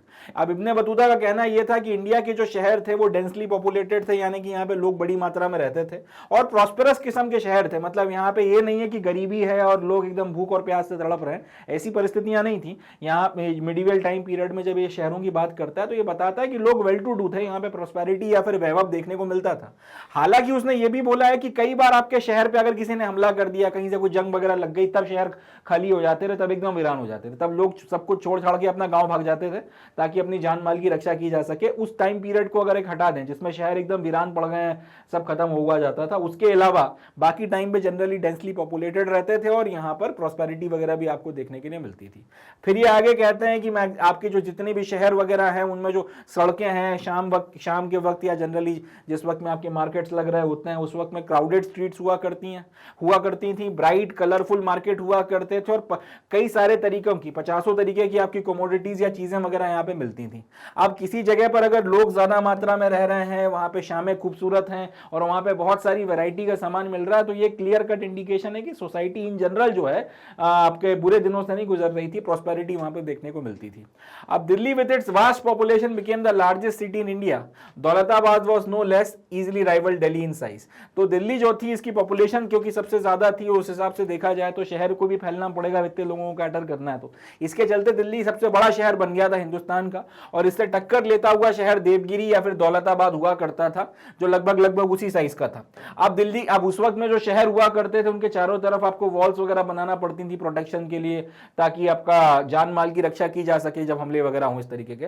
तो शहर के चारों तरफ में जो रैम्पार्ट या फिर जो बुर्ज वगैरह बनाए गए थे वो काफी बड़े लेवल पर बनाए गए थे। उनके अंदर में जो है आपके ये जो बुर्ज वगैरह हैं उस पे आपके संतरियों के लिए खड़े होने के आपके हाउसेस वगैरह बनाए गए थे। जैसे अगर आपका यहाँ पे एक ये हाउस बनाया, उसके बाद दीवार बनाई है, फिर यहाँ पे एक संतरी के खड़े होने के लिए हाउस बनाया, फिर यहाँ पे दीवार बढ़ा दी, फिर संतरी के खड़े होने के लिए हाउस बनाया। इस तरीके से रात को आपकी रखवाली करने के लिए जो लोग थे वहां पे ये बुर्ज में उनके रहने के लिए छोटे छोटे मकान भी बने हुए थे, गेट्स वगैरह इसमें बने हुए थे, स्टोर वगैरह बने हुए थे जिसमें सामान वगैरह स्टोर किया जाता था। ये सारी चीजें होती थी।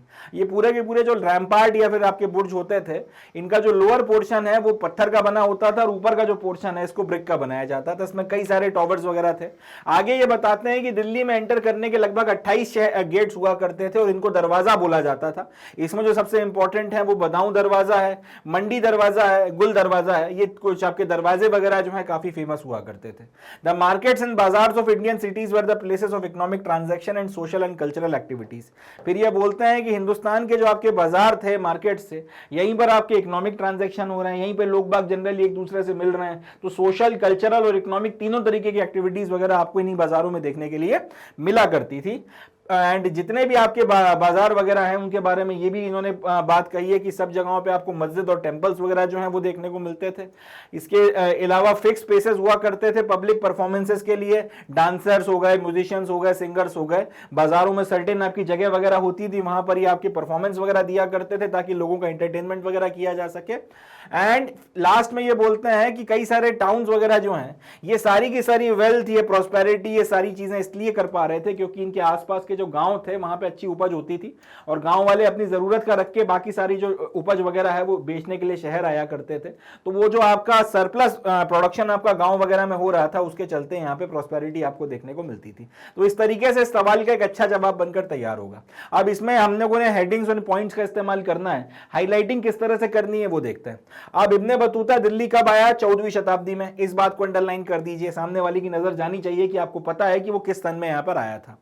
उसके बाद में जो सेकंड चीज आपने हाईलाइट करनी है वो ये है कि आपका यहां पर आपका दिल्ली जो है इसकी पॉपुलेशन सबसे ज्यादा थी और इसके चलते लार्जेस्ट सिटी बन गया और दौलताबाद जो था वो भी कम नहीं था और इसने भी दिल्ली को कहीं ना कहीं साइज वगैरह में राइवल किया है। ये सेकंड पॉइंट जो है इसको आप हाईलाइट कर दीजिए। इसके बाद में तीसरा पॉइंट जो आपने हाईलाइट करना है वो है ये वाला कि यहां पर 28 गेट्स हुआ करते थे, इनको दरवाजा बोला जाता था। इस शब्द को आपने अंडरलाइन करना है। इसमें बदाऊं दरवाजा, मंडी दरवाजा और गुल दरवाजा, इन तीनों पॉइंट्स को आपने जो है अंडरलाइन करना है। ये पूरी लाइन जो है इसके ऊपर इसको स्टार मार्क करके अंडरलाइन करना है कि इस पे ध्यान जाए उसका कि यहाँ पे आपके जो बाजार हैं यहाँ पे इकोनॉमिक और सोशल और कल्चरल एक्टिविटीज वगैरह हुआ करती थी। इसको इस तरीके से आपने हाईलाइट कर देना है। इसके बाद में ये वाला पॉइंट जो है ये आपको हाईलाइट वगैरह करना है। इस तरीके से जो है आपने इतनी चीजें हाईलाइट वगैरह कर देनी है। एंड लास्ट में surplus from the villages, wealth and prosperity, इसको आपने अंडरलाइन कर देना है थ्रू द अप्रोप्रिएशन। यहां से इस तरीके से आप करेंगे तो एक अच्छा जवाब बनकर तैयार होगा जिसमें कुछ पॉइंट्स वगैरह आपने बकायदा हाईलाइट कर दिए हैं जिसकी तरफ उसका ध्यान जाएगा एग्जामिनर का। और अगर वो इनको देखता है जो वो देखेगा जरूर तो उसके बेसिस पे फिर वो आपका अच्छे नंबर वगैरह दे देगा। चले अगला क्वेश्चन देखते हैं, क्वेश्चन नंबर 29। तो क्वेश्चन नंबर 29 में पूछा गया है या बोला गया है, the conception of social pollution intrinsic to the caste system was contrary to the law of nature. ये जो कंसेप्ट है सोशल पोल्यूशन का, जो कास्ट सिस्टम में आपको देखने को मिलता है, ये नेचर के लॉ के खिलाफ है या कॉन्ट्ररी है, उसको कॉन्ट्राडिक्ट करता है। ये स्टेटमेंट दिया हुआ है।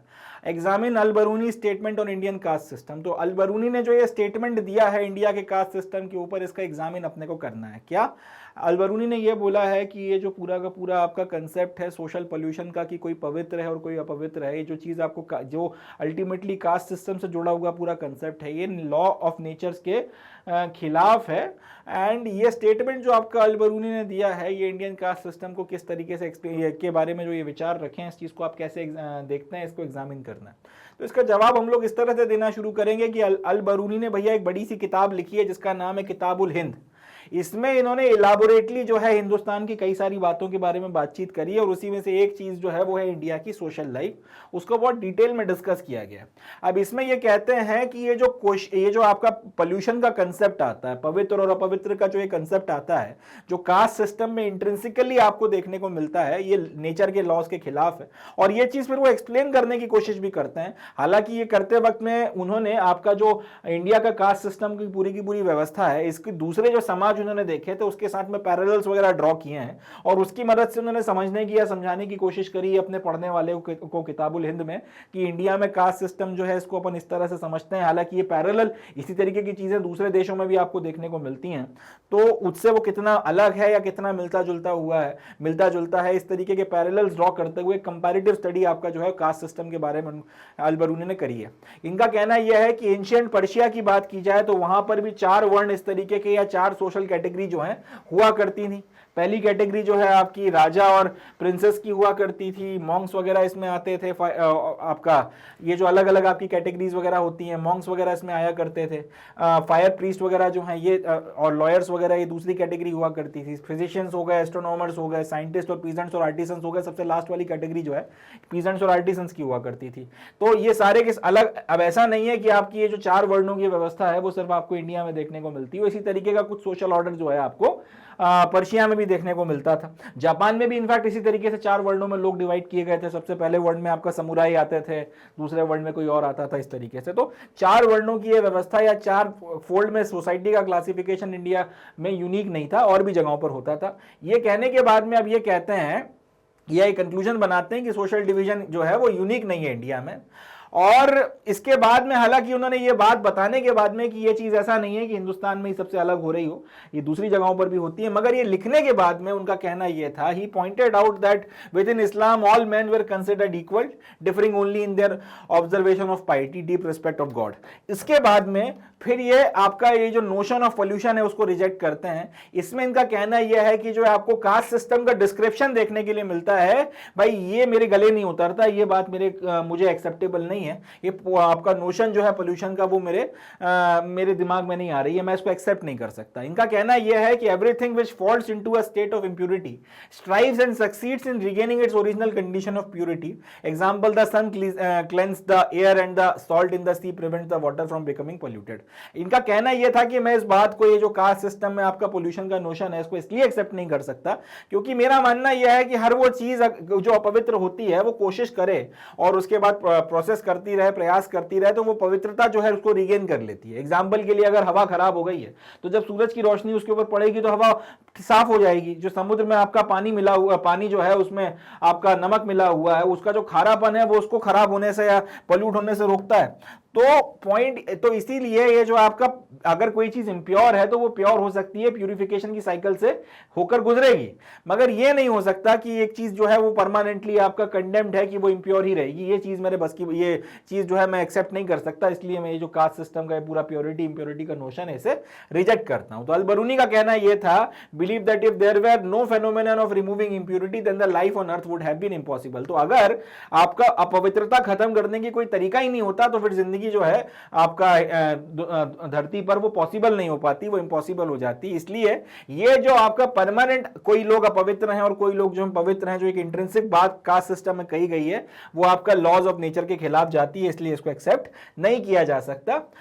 हालांकि यहां पर अब देखने वाली बात यह भी है कि अल बरूनी ने जो सारी की सारी बातें करी हैं वो समाज को ज्यादा समझने की बजाय किताबों को पढ़कर जो है, जो संस्कृत टेक्स्ट, धर्मसूत्र और धर्मशास्त्रों में जो पूरा क्लासिफिकेशन किया गया है उसके बेसिस पर करी है।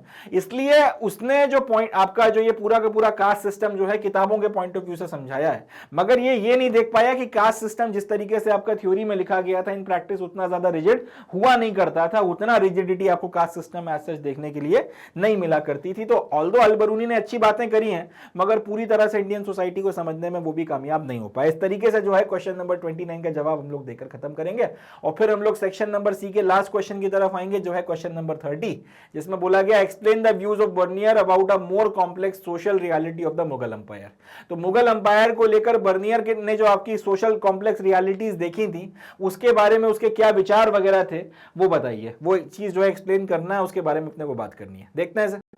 तो इस सवाल का जवाब हम लोग इस तरह से देना शुरू करेंगे कि भाई बर्नियर के मुगल अंपायर के बारे में और उस टाइम पीरियड में जो कॉम्प्लेक्स सोशल रियलिटीज आपको देखने को मिलती थी उसके बारे में बर्नियर के फलाने फलाने विचार हैं। इस तरीके से हम लोग एक हेडिंग बनाएंगे। अब इसमें लिखना शुरू करेंगे।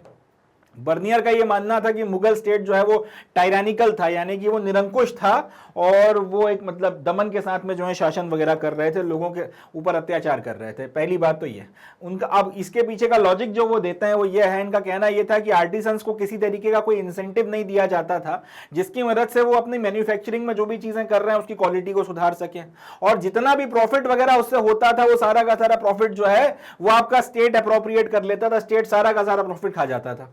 अब मैन्युफैक्चरर जो थे इसके चलते कंसिक्वेंटली डिक्लाइन की स्थिति में थे, क्योंकि सामने वाला सिर्फ पेट पालने के लिए जो है मैन्युफैक्चरिंग कर रहा है, कला और उसमें और जो भी आपके इंप्रूवमेंट वगैरह करने चाहिए और बेहतर करना चाहिए ताकि और ज्यादा पैसे कमाए जा सके उसको फिनिश प्रोडक्ट बना के, इस सब चीजों में इसकी कोई दिलचस्पी थी नहीं। वजह यह थी कि सारा प्रॉफिट स्टेट खा जाता था, ऐसा बर्नियर का कहना था। आगे बर्नियर का यह भी पॉइंट था कि जो वास्ट क्वालिटी आपका जो क्वांटिटी का जो आपका प्रेशियस मेटल है दुनिया भर का वो इंडिया में आता था, और यहां पर जो भी आपकी चीजें मैन्युफैक्चर हो रही थी वो गोल्ड और सिल्वर के बदले में एक्सचेंज होता था। तो इस बात से वो इनकार नहीं करता था कि क्वालिटी अच्छी थी सामान वगैरह की, मगर वो क्वालिटी और इंप्रूव हो सकती थी और अच्छा आप कर सकते थे, बेहतर से बेहतर, आला से आला आप कर सकते थे, बट उसकी तरफ में आपको कोई ध्यान नहीं था।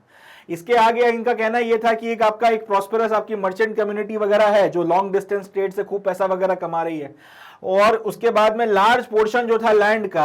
अब हालांकि इसके बारे में इनका यह भी कहना था कि ये जो पैसा है वो ट्रिकल डाउन होकर समाज के दूसरे हिस्सों में नहीं पहुंचता था, ये सिर्फ एक पर्टिकुलर जगह पे कंसंट्रेट होकर रहता था।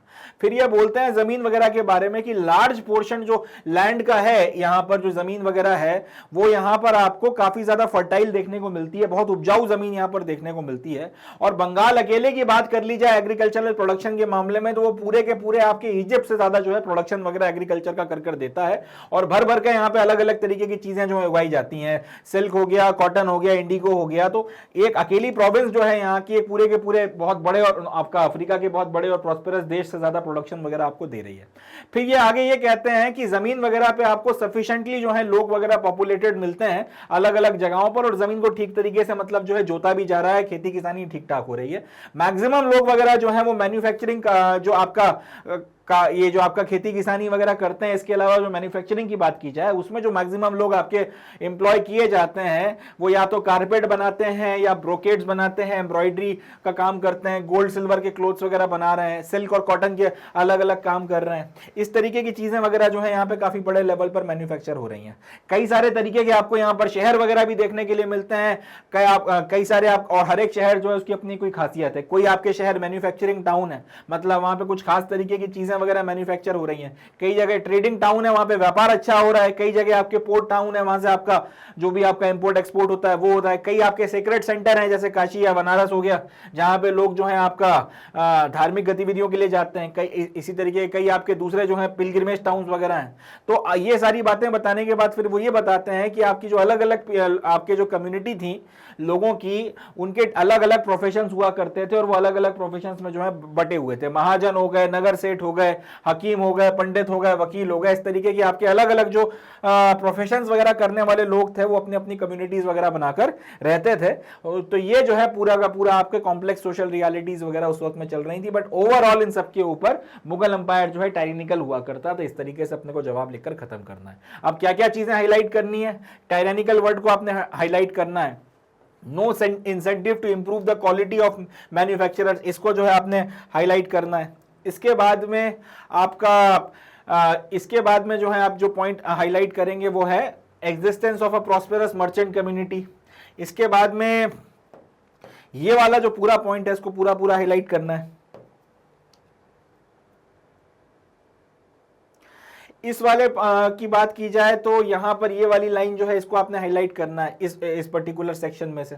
और यहाँ पर आपको कुछ नाम जो है महाजन हो गया, नगर सेठ हो गया, इस तरीके से जो है नाम वगैरह आपने हाईलाइट कर देने और एक अच्छा जवाब जो है आपका बनकर तैयार हो जाएगा। तो इसी के साथ में अपना सेक्शन नंबर सी जो है वो भी खत्म हो गया। और सेक्शन नंबर सी के जो 3 सवाल हैं, जो हर एक सवाल 8-8 नंबर का है, कुल मिला के 24 नंबर हैं, तो इसमें से अपन मैक्सिमम मार्क्स वगैरह फेच करने की उम्मीद कर सकते हैं। तो अपना जो प्लान था कि पहले सेक्शन ए करेंगे, उसके बाद में सेक्शन ई करेंगे और उसके बाद में सेक्शन सी करेंगे, यहां तक का अपना प्लान पूरा हो गया। इसके बाद में अब ये आपकी मर्जी है कि आप सेक्शन बी करना चाहते हैं या सेक्शन डी करना चाहते हैं। मैं जनरली सेक्शन डी पर जाता हूं और उसके बाद में मैं सेक्शन बी पर जाता हूं, तो मैं अब इस चीज को फॉलो करूंगा। अगर कोई नहीं करना चाहता तो सेक्शन सी के बाद में डायरेक्टली आप सेक्शन बी पर भी जा सकते हो, उसके बाद आप चाहो तो सेक्शन डी कर सकते हो, जैसी आपकी मर्जी है, जैसी आपकी श्रद्धा है। तो चलें आप सेक्शन नंबर डी देखते हैं, जिसमें अपने को सोर्स बेस्ड क्वेश्चंस देखने को मिलेंगे। इसमें पहला क्वेश्चन है क्वेश्चन नंबर 31, देखते हैं इसे। तो सोर्स बेस्ड क्वेश्चन अब अपने को सेक्शन नंबर डी में करना है। इसमें जो पहला क्वेश्चन है उसमें पूछा गया अपने से, read the following source carefully and answer the questions that follow. अब अपने को ये सोर्स केयरफुली पढ़ना है और उसके बाद में जो भी फिर इसके ऊपर सवाल वगैरह बनेंगे उनका जवाब देना है। पहला, इसकी जो हेडिंग है वो है कि अ वार्निंग फॉर यूरोप, यानी कि यूरोप के लिए चेतावनी।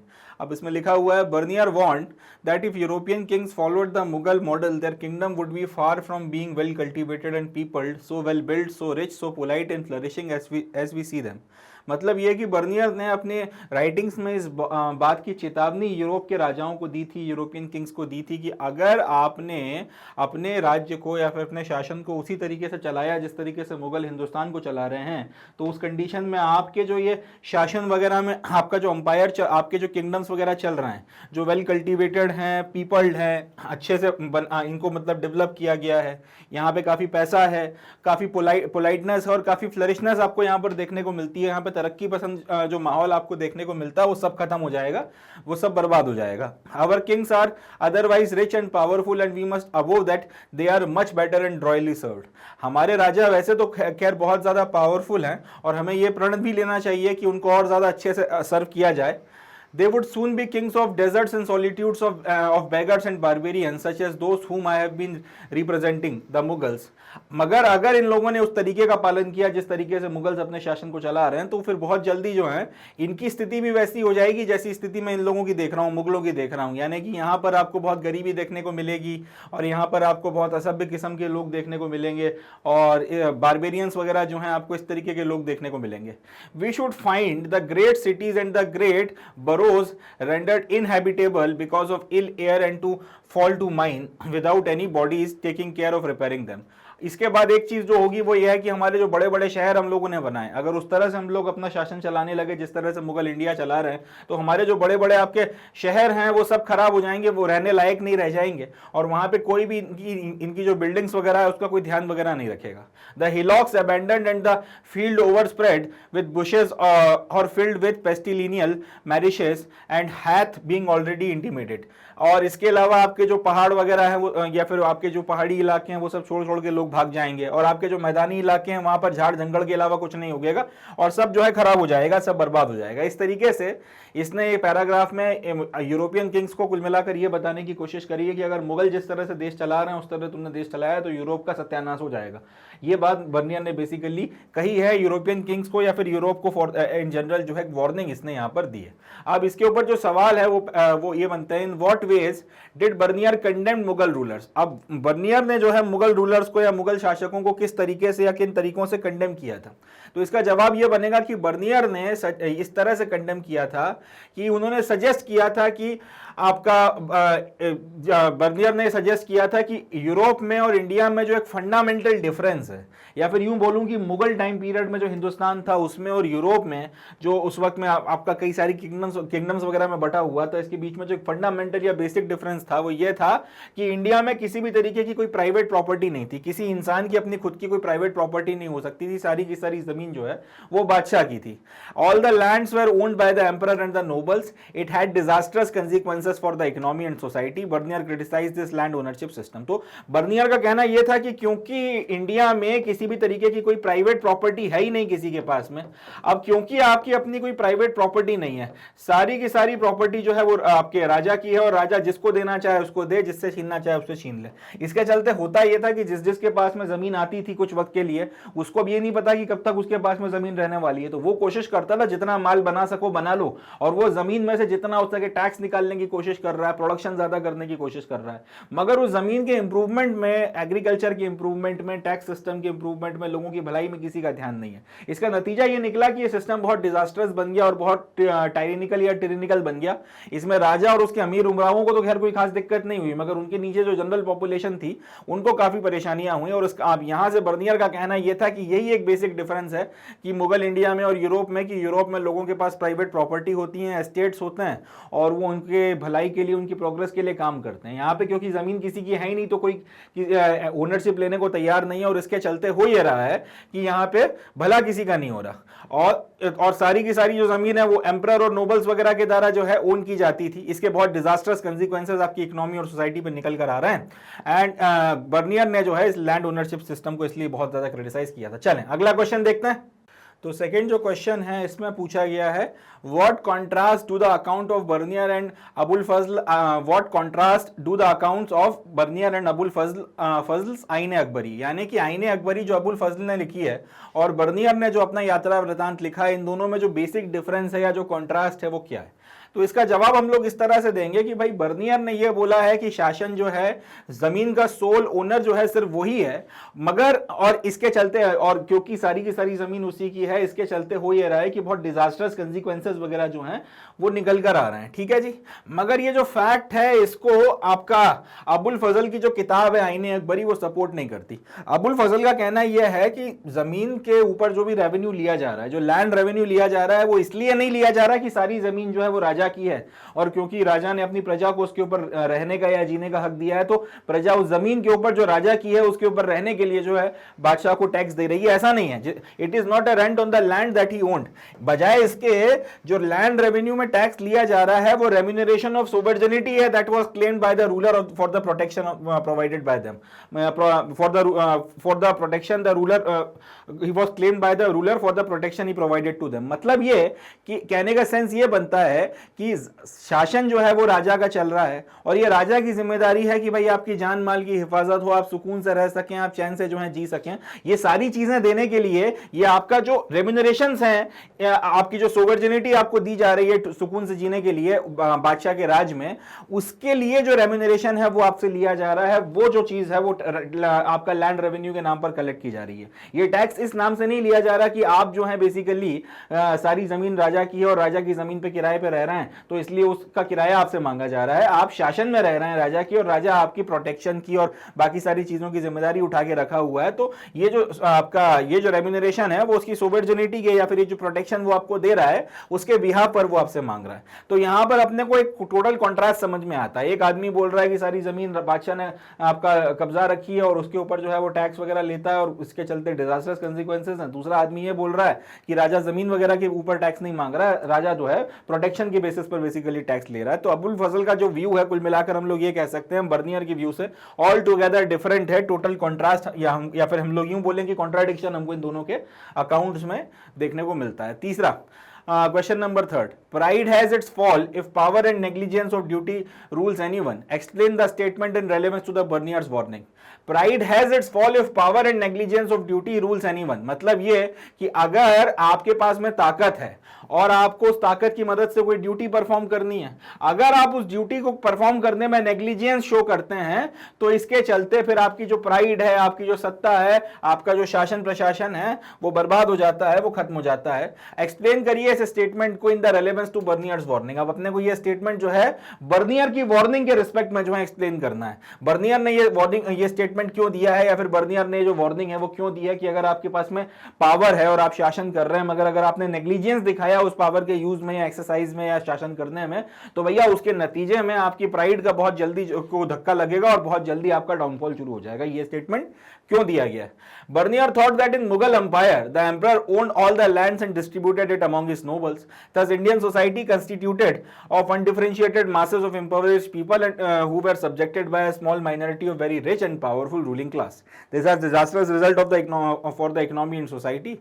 And Bernier described Mughal emperor as the king of beggars and barbarians. तो कहने का मतलब यह है, बर्नियर ने जो ये स्टेटमेंट दिया है, इसके पीछे की वजूहात हैं कि भाई अगर आपके पास में पावर है और आप अगर उसका ढंग से इस्तेमाल नहीं करोगे तो उसके चलते फिर आपको डिजास्टर्स कंसिक्वेंसेस होंगे। इस स्टेटमेंट के पीछे बर्नियर का लॉजिक यह है कि उसने मुगल एम्पायर में ये देखा, या फिर जो चीजें उसने देखी उसके बेसिस पर बर्नियर ने ये माना कि सारी की सारी जमीन बादशाह की है और वो उसको अपने नोबल्स के बीच में, अपने जो भी उसके चहेते हैं उनके बीच में बांट रहा है। इसके चलते हो ये रहा है कि नोबल्स पैसा कमा रहे हैं, कुछ इंप्रूवमेंट वगैरह की कोशिश कर नहीं रहे हैं और कुछ इसमें इंप्रूवमेंट वगैरह खास वो लाने की कोशिश कर नहीं रहे हैं, और नतीजा ये हो रहा है इसके चलते जो कंसिक्वेंस ये निकल कर आ रहा है कि कोई यहाँ पे डेवलपमेंट या प्रोग्रेस की बात नहीं हो रही, सिर्फ स्टैग्नेशन हो रहा है या फिर डेप्रीविएशन आपको देखने को मिल रहा है। तो इसके चलते आपका जो बड़ी मात्रा में जो मासेस वगैरह हैं उनकी बात की जाए तो वो बहुत बुरी स्थिति में जी रहे हैं, गरीबी में उनको जीने की स्थिति है, और ये चीजें ठीक नहीं होने वाली, ये चीजें ऐसी ही रहेंगी, ये स्टैग्नेंट रहेगा, इनकी हालत और ज्यादा खराब होगी, ये ठीक नहीं हो सकते। और इनके ऊपर जो रूल करने वाले लोग हैं वो बहुत आपका पावरफुल किस्म की एक रूलिंग क्लास जो है वो इनके ऊपर रूल कर रही है। इसके नतीजे में बहुत डिजास्टर्स रिजल्ट जो है इकोनॉमी और सोसाइटी के लिए निकल कर आ रहे हैं, और इसी के चलते आपका बर्नियर ने यहां तक बोल दिया था कि मुगल बादशाह जो है ये आपका बारबेरियंस का रूलर है, ये आपका बारबेरियंस का रूलर है, या फिर बारबेरियंस वगैरह जो हैं उनका बादशाह है। तो इस तरीके से जो है स्टेटमेंट का रेलेवेंस हम लोग समझा सकते हैं। चलें अगला पैराग्राफ देखते हैं, या फिर अगला जो क्वेश्चन है उसकी तरफ आगे बढ़ते हैं। तो यहाँ पर जो ये पैराग्राफ है इसकी हेडिंग है the poor peasants, an excerpt from Bernier's description of peasantry in the countryside of vast tracts of country constituting the empire of Hindustan. अब बर्नियर ने जो पीजेंट्री का या खेती किसानी का जो डिस्क्रिप्शन किया है, गांव देहात का जो इलाका है भारत का उसके बारे में उसकी बातचीत यहाँ पे की गई है। उसमें ये कहता है many are little more than sand और barren mountains badly cultivated and thinly populated, even a considerable portion of the poor of the good land remains untilled for want of labourers. यानी कि काफी ज्यादा जो जमीन यहाँ पर आपको देखने को मिलती है, या तो वो रेतीली जमीन है या फिर वो आपका बंजर जमीन है, या फिर माउंटेन्स वगैरह आपको उसके ऊपर देखने को मिलते हैं जिसके ऊपर बहुत ज्यादा अच्छे से कल्टीवेशन नहीं हो सकता और उसमें बहुत कम लोग जो है रहते हैं। फिर ये आगे कहता है कि वो सारी जमीन जो थोड़ी ठीक भी है जिसपे अच्छे से आप खेती किसानी कर सकते हो, उसके ऊपर भी कृषि ज्यादा अच्छे से हो नहीं रही क्योंकि आपके पास में काम करने के लिए मजदूर नहीं है या फिर मजदूरों की कमी है। Many of whom perish in consequences of the bad treatment they experience from governors। अब सवाल ये उठता है कि लोग जब भुखमरी की स्थिति में है तो फिर मजदूर क्यों नहीं है यहाँ पे काम करने के लिए? काम करने के लिए लोगों को फिर मरे जाना चाहिए कि भाई हमें काम दो हम करेंगे। तो उसका जवाब बर्नियर ये देता है कि क्योंकि यहाँ पर ये जो सारी कृषि वगैरह के लिए मजदूर हैं ये सब गवर्नर के अंडर में आते हैं, और गवर्नर इतना बुरी तरह से उनको ट्रीट करता है कि कई लोग जो हैं उसके नतीजे में अपने प्राण त्याग देते हैं, कई जो है मर जाते हैं। इसके चलते आपके लेबरर्स वगैरह जो हैं यहाँ पर अब ज्यादा मात्रा में आपको देखने को नहीं मिलते, लोग काम छोड़ के भाग रहे हैं। The poor people, when they become incapable of discharging the demands of their rapacious lords, are not only often deprived of the means of subsistence, but they are also made to lose their children who are carried away as slaves। अब वो गरीब लोग जो एक आपका मजदूर के तौर पर काम करने में और अपनी ड्यूटीज परफॉर्म करने में अब जो है अनेबल हो जाते हैं, जब उनके हाथ पैर काम करना बंद कर देते हैं, तो ये करने की बजाय कि भाई तुमने सालों इतनी वफादारी से काम किया, लो तुम्हें थोड़ा पैसा ऐसा देते हैं और जाके अब सुकून से अपना बुढ़ापा काटो, ये करने की जगह लोग ये कर रहे हैं यहाँ पे जो उनके गवर्नर्स या उनके जो लैंडलॉर्ड्स वगैरह हैं कि उनको ना से जो है आपका ना उनसे जो भी उनके पास में थोड़ा बहुत अगर कुछ है तो वो भी छीन लेते हैं, उनके बच्चे तक उठा के ले जा रहे हैं कि अब तुम नहीं करोगे तो उसकी जगह तुम्हारे जो हैं बच्चे वगैरह जो है सारा काम करेंगे। Thus it happens that the peasantry driven to despair by so excessive a tyranny abandoned the country। अब इस सब के चलते हो ये रहा है कि खेती किसानी में जितने लोग लगे हुए हैं अब उन पे इतना अत्याचार हो रहा है, वो सब छोड़ के जो है आपका ये इलाका भाग गए हैं यहाँ से, और आपका ये लोग जो है आपका गांव देहात का इलाका छोड़कर अब यहाँ से निकल गए। In this instance, Bernier was participating in contemporary debates in Europe concerning the nature of the state and society, and intended that his description of Mughal Empire would serve as a warning to those who did not recognize the merit of the private property। अब ये जो बात यहाँ पे कही गई है कि ये जो आपका सब छोड़ के जा रहे हैं और ये सारी चीजें हो रही हैं, यहाँ तक जो ये बात है ये बर्नियर ने कही है, और ये कहाँ पे कही है? यूरोप में किसी डिबेट में पार्टिसिपेट करते वक्त उसने सारी की सारी बातों को कहा है, और ये बोला है कि अगर ये एक वार्निंग की तरह है यूरोप के लिए, अगर बार उन्होंने प्राइवेट प्रॉपर्टी के साथ में खिलवाड़ किए या फिर ये मेरिट्स वगैरह को रिकॉग्नाइज नहीं किया और इसका और ज्यादा प्रचार प्रसार नहीं किया तो हमारे भी यही दिन आ जाएंगे जिस तरीके की हरकतें इंडिया में चल रही हैं। इस तरीके का जो है ये बातें बर्नियर ने कही थी। अब जो पहला क्वेश्चन आता है, name the book written by Francois Bernier on the critical insight and reflection of the empire of Hindustan. अब अपने को उस किताब का नाम बताना है जो फ्रैंकोइस बर्नियर ने लिखी थी, जिसके चलते हमको हिंदुस्तान के की जो उस वक्त की स्थितियां चल रही थी, जिस वक्त में ये आया था, उस वक्त का जो क्रिटिकल इंसाइट वगैरह है या फिर उस वक्त की जो परिस्थितियां हैं उसका रिफ्लेक्शन देखने के लिए मिलता है। तो जवाब है कि फ्रैंकोइस बर्नियर ने जो किताब लिखी थी उसका नाम था travels in the Mughal empire. ये बहुत आपको क्रिटिकल इंसाइट और रिफ्लेक्शन जो है इंडिया के बारे में उस वक्त के या उस वक्त के हिंदुस्तान के बारे में देता है। अगला, What description Bernier had given on the condition of Indian peasantry during the Mughal Empire? अब बर्नियर ने जो है आपका किस तरीके के डिस्क्रिप्शन आपका इंडियन पीजेंट्री के ऊपर दिए थे मुगल एम्पायर के टाइम पीरियड में, भारत की जो कृषि व्यवस्था चल रही थी उसके बारे में बर्नियर ने क्या विचार रखे थे जब मुगलों का टाइम पीरियड था, जब ये हिंदुस्तान घूमने आया था। तो इसका जवाब यह है कि भाई बर्नियर ने बहुत माइजरेबल किस्म का डिस्क्रिप्शन आपको पीजेंट्री का, खेती किसानी करने वालों का मुगलों के टाइम पीरियड में दिया था। इसका कहना यह था कि कई बार आपके जो पुअर पीजेंट्स वगैरह हैं वो आपका डिमांड वगैरह पे करने में कामयाब नहीं हो पाते, उनका जो भी टैक्स वगैरह, उनके लॉट्स वगैरह उनको देना था वो नहीं दे पाते क्योंकि आपकी फसल वगैरह खराब हो जाती है, मॉनसून फेल हो जाता है। अब इसके चलते कई बार अब होता यह है कि कई बार उनको जो है उनका सब्सिस्टेंस यानी कि भरण पोषण के लिए भी जो थोड़ा बहुत चाहिए होता है, उनका जो सोर्सेस होते हैं वो ना सिर्फ उनसे वो छीन लिए जाते हैं बल्कि उसके चलते कई बार ये स्थितियां आ जाती हैं कि उनके बच्चे तक जो है स्लेव्स की तरह उठाकर ले जाए जाते हैं अगर वो अपना काम वगैरह करने में, अपनी ड्यूटीज वगैरह परफॉर्म करने में कामयाब नहीं हो पाते। इस तरीके की जो है भयावह तस्वीर बर्नियर ने स्केच करी है। अगला, Which fundamental difference he found between Mughal India and Europe during 16th and 17th century? अब भारत जो था मुगलों के टाइम पीरियड में 16वीं और 17वीं शताब्दी में, उसमें और आपका जो यूरोप था उसी टाइम पीरियड में 16वीं और 17वीं शताब्दी में, इनमें क्या फंडामेंटल डिफरेंस जो है इन्होंने देखा था, ये अब हमको बताना है।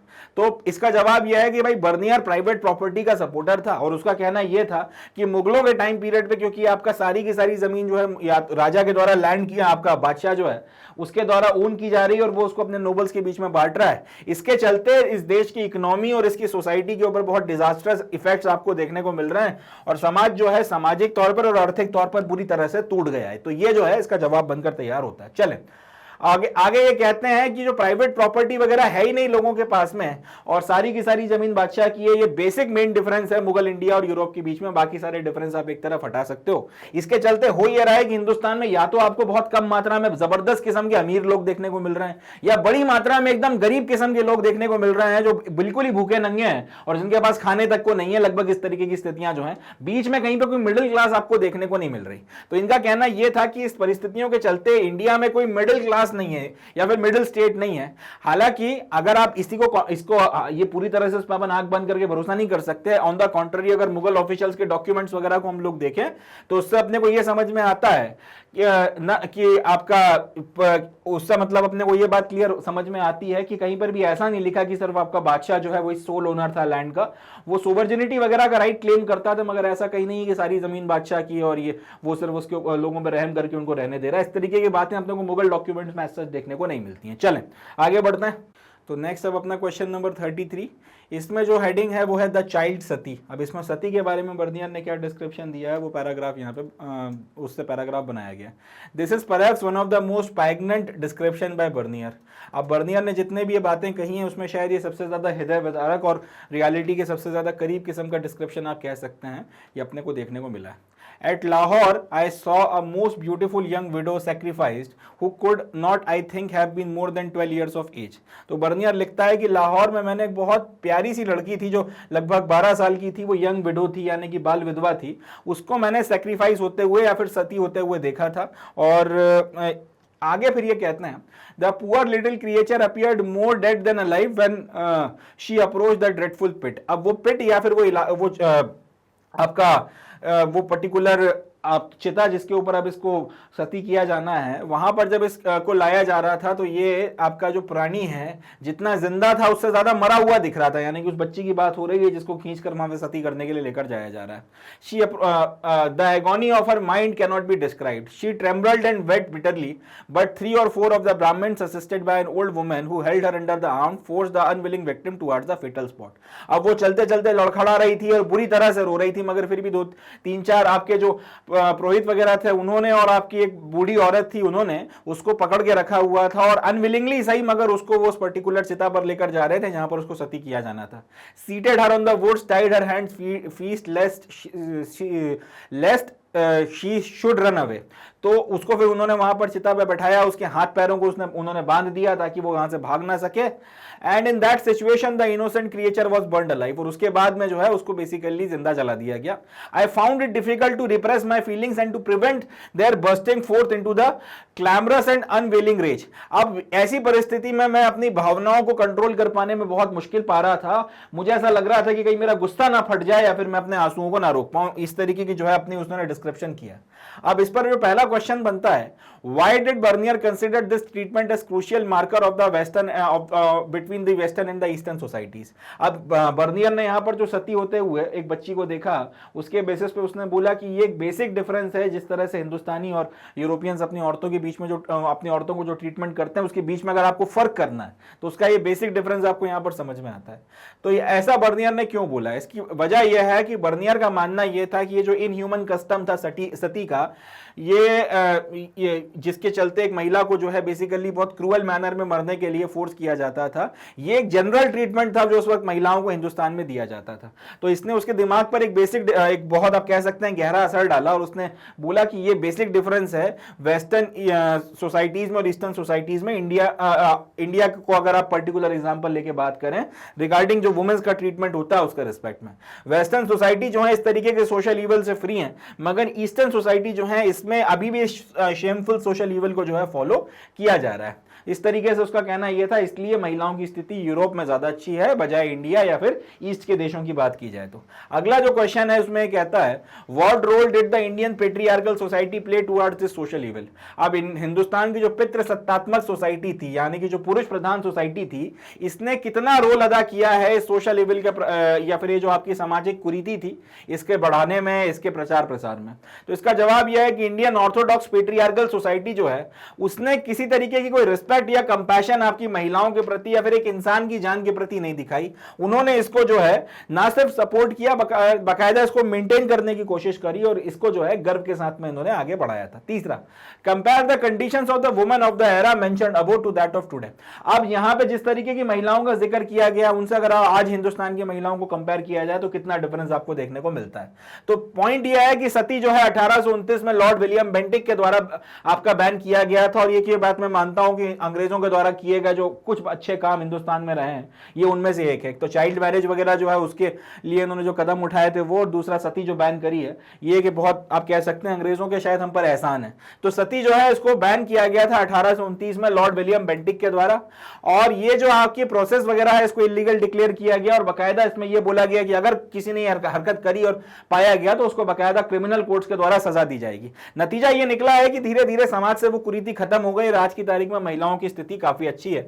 इनफैक्ट इंडिया में अब जब बात करेंगे 21st सेंचुरी में जैसे जैसे एजुकेशन का प्रचार प्रसार हो रहा है तो महिलाएं एकदम बढ़ चढ़कर आगे आ रही हैं, आगे निकल कर आ रही हैं, और हर फील्ड में जो है आपको महिलाएं बढ़ती हुई दिख रही हैं। इनफैक्ट इस वक्त अगर बात की जाए तो हमारी प्रेसिडेंट जो है वो भी एक लेडी हैं, किरण बेदी मैडम हो गई। इस तरीके की इंस्पिरेशनल आईपीएस वुमेन, आईपीएस महिला आपको देखने को मिली हैं। इसके अलावा अगर आप बात करें तो एयरफोर्स में महिला फाइटर पायलट्स भी आज की तारीख में हैं। आपको कई सारी जगहों पर जो है अलग अलग फील्ड्स में महिलाएं आगे बढ़ती हुई तरक्की करती हुई दिख रही हैं। चलें आगे बढ़ते हैं। तो इस तरीके से अपना ये जो इसके बाद में जो है अगला कि सोशल अवेयरनेस और एजुकेशन जो है उसने काफी ज्यादा चेंजेस वगैरह अपने सोसाइटी में लेकर आए हैं। और उसके अलावा आज की तारीख में जो इंडिया का संविधान है वो महिलाओं और पुरुषों में किसी तरीके का भेदभाव नहीं करता, सबको बराबरी की फ्रीडम, रिस्पेक्ट, अपॉर्चुनिटी सब कुछ देता है। तो इस तरीके से अपना ये जो सेक्शन नंबर डी है ये भी खत्म होता है। अब अपन लोगों ने सेक्शन नंबर ए, उसके बाद में अपना सेक्शन नंबर ई, उसके बाद में सेक्शन नंबर सी और उसके बाद में सेक्शन नंबर डी खत्म कर लिया।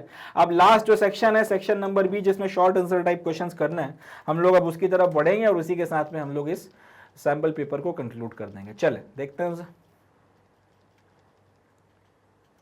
तो सेक्शन बी में अब हमको शॉर्ट आंसर टाइप क्वेश्चंस जो है उनका जवाब देना है। 6 क्वेश्चंस बेसिकली अपने को यहाँ पर सॉल्व करना है। पहला जो क्वेश्चन है क्वेश्चन नंबर 22, उसमें पूछा गया how had Bernier described a complex social reality of the artisans under the Mughals, give one reason. तो बर्नियर जो है उसने किस तरीके से इंडिया की जो कॉम्प्लेक्स सोशल रियलिटी थी आर्टिसंस की, जो काश्तकार वगैरह मुगलों के टाइम पीरियड में हुआ करते थे, उनको उसने किस तरह से डिस्क्राइब किया था, आप एक रीजन के साथ में उसको समझाइए। तो बर्नियर ने जो है बेसिकली मुगल अंपायर की बात जब की जाए, लगभग हर एस्पेक्ट में मुगल अंपायर को एक टाइरेनिकल अंपायर के तौर पर जो है पेश किया था, एक निरंकुश अंपायर के तौर पर जो किसी भी अपने लोगों का भला नहीं करता था। तो बर्नियर ने क्योंकि मुगल स्टेट को बहुत एक टाइरेनिकल अंपायर के तौर पर किया था, तो उसके डिस्क्रिप्शन में जो है, हालांकि उसने जो भी बातें लिखी हैं ऑल्दो वो बायस्ड हैं, मगर कहीं ना कहीं अपने को एक ज्यादा कॉम्प्लेक्स सोशल रियलिटी वगैरह जो है उसके बारे में पता चलता है। आर्टिसंस के रिस्पेक्ट में अगर बोला जाए तो उसने ये बोला था कि एक तो इनको किसी भी तरीके का कोई इंसेंटिव नहीं मिलता कि वो अपना जो भी मैन्युफैक्चरिंग कर रहे हैं उसकी क्वालिटी को इंप्रूव कर सकें।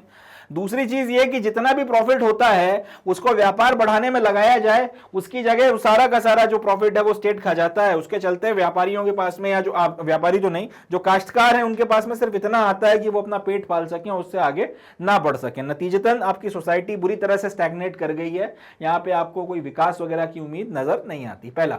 दूसरा question number 23, Mention any two characteristics of the cities in the Indian subcontinent as described by ibn Battuta. अब इब्न बतूता ने इंडिया में जो आप इंडियन सबकॉन्टिनेंट में जो शहर वगैरह मिले थे उसको देखने को, उसके बारे में जो उसने कैरेक्टरिस्टिक्स बताई थी या जो भी उसने डिस्क्रिप्शन दिया था, उसमें से दो कैरेक्टरिस्टिक्स अपने को यहाँ पे मेंशन करनी है।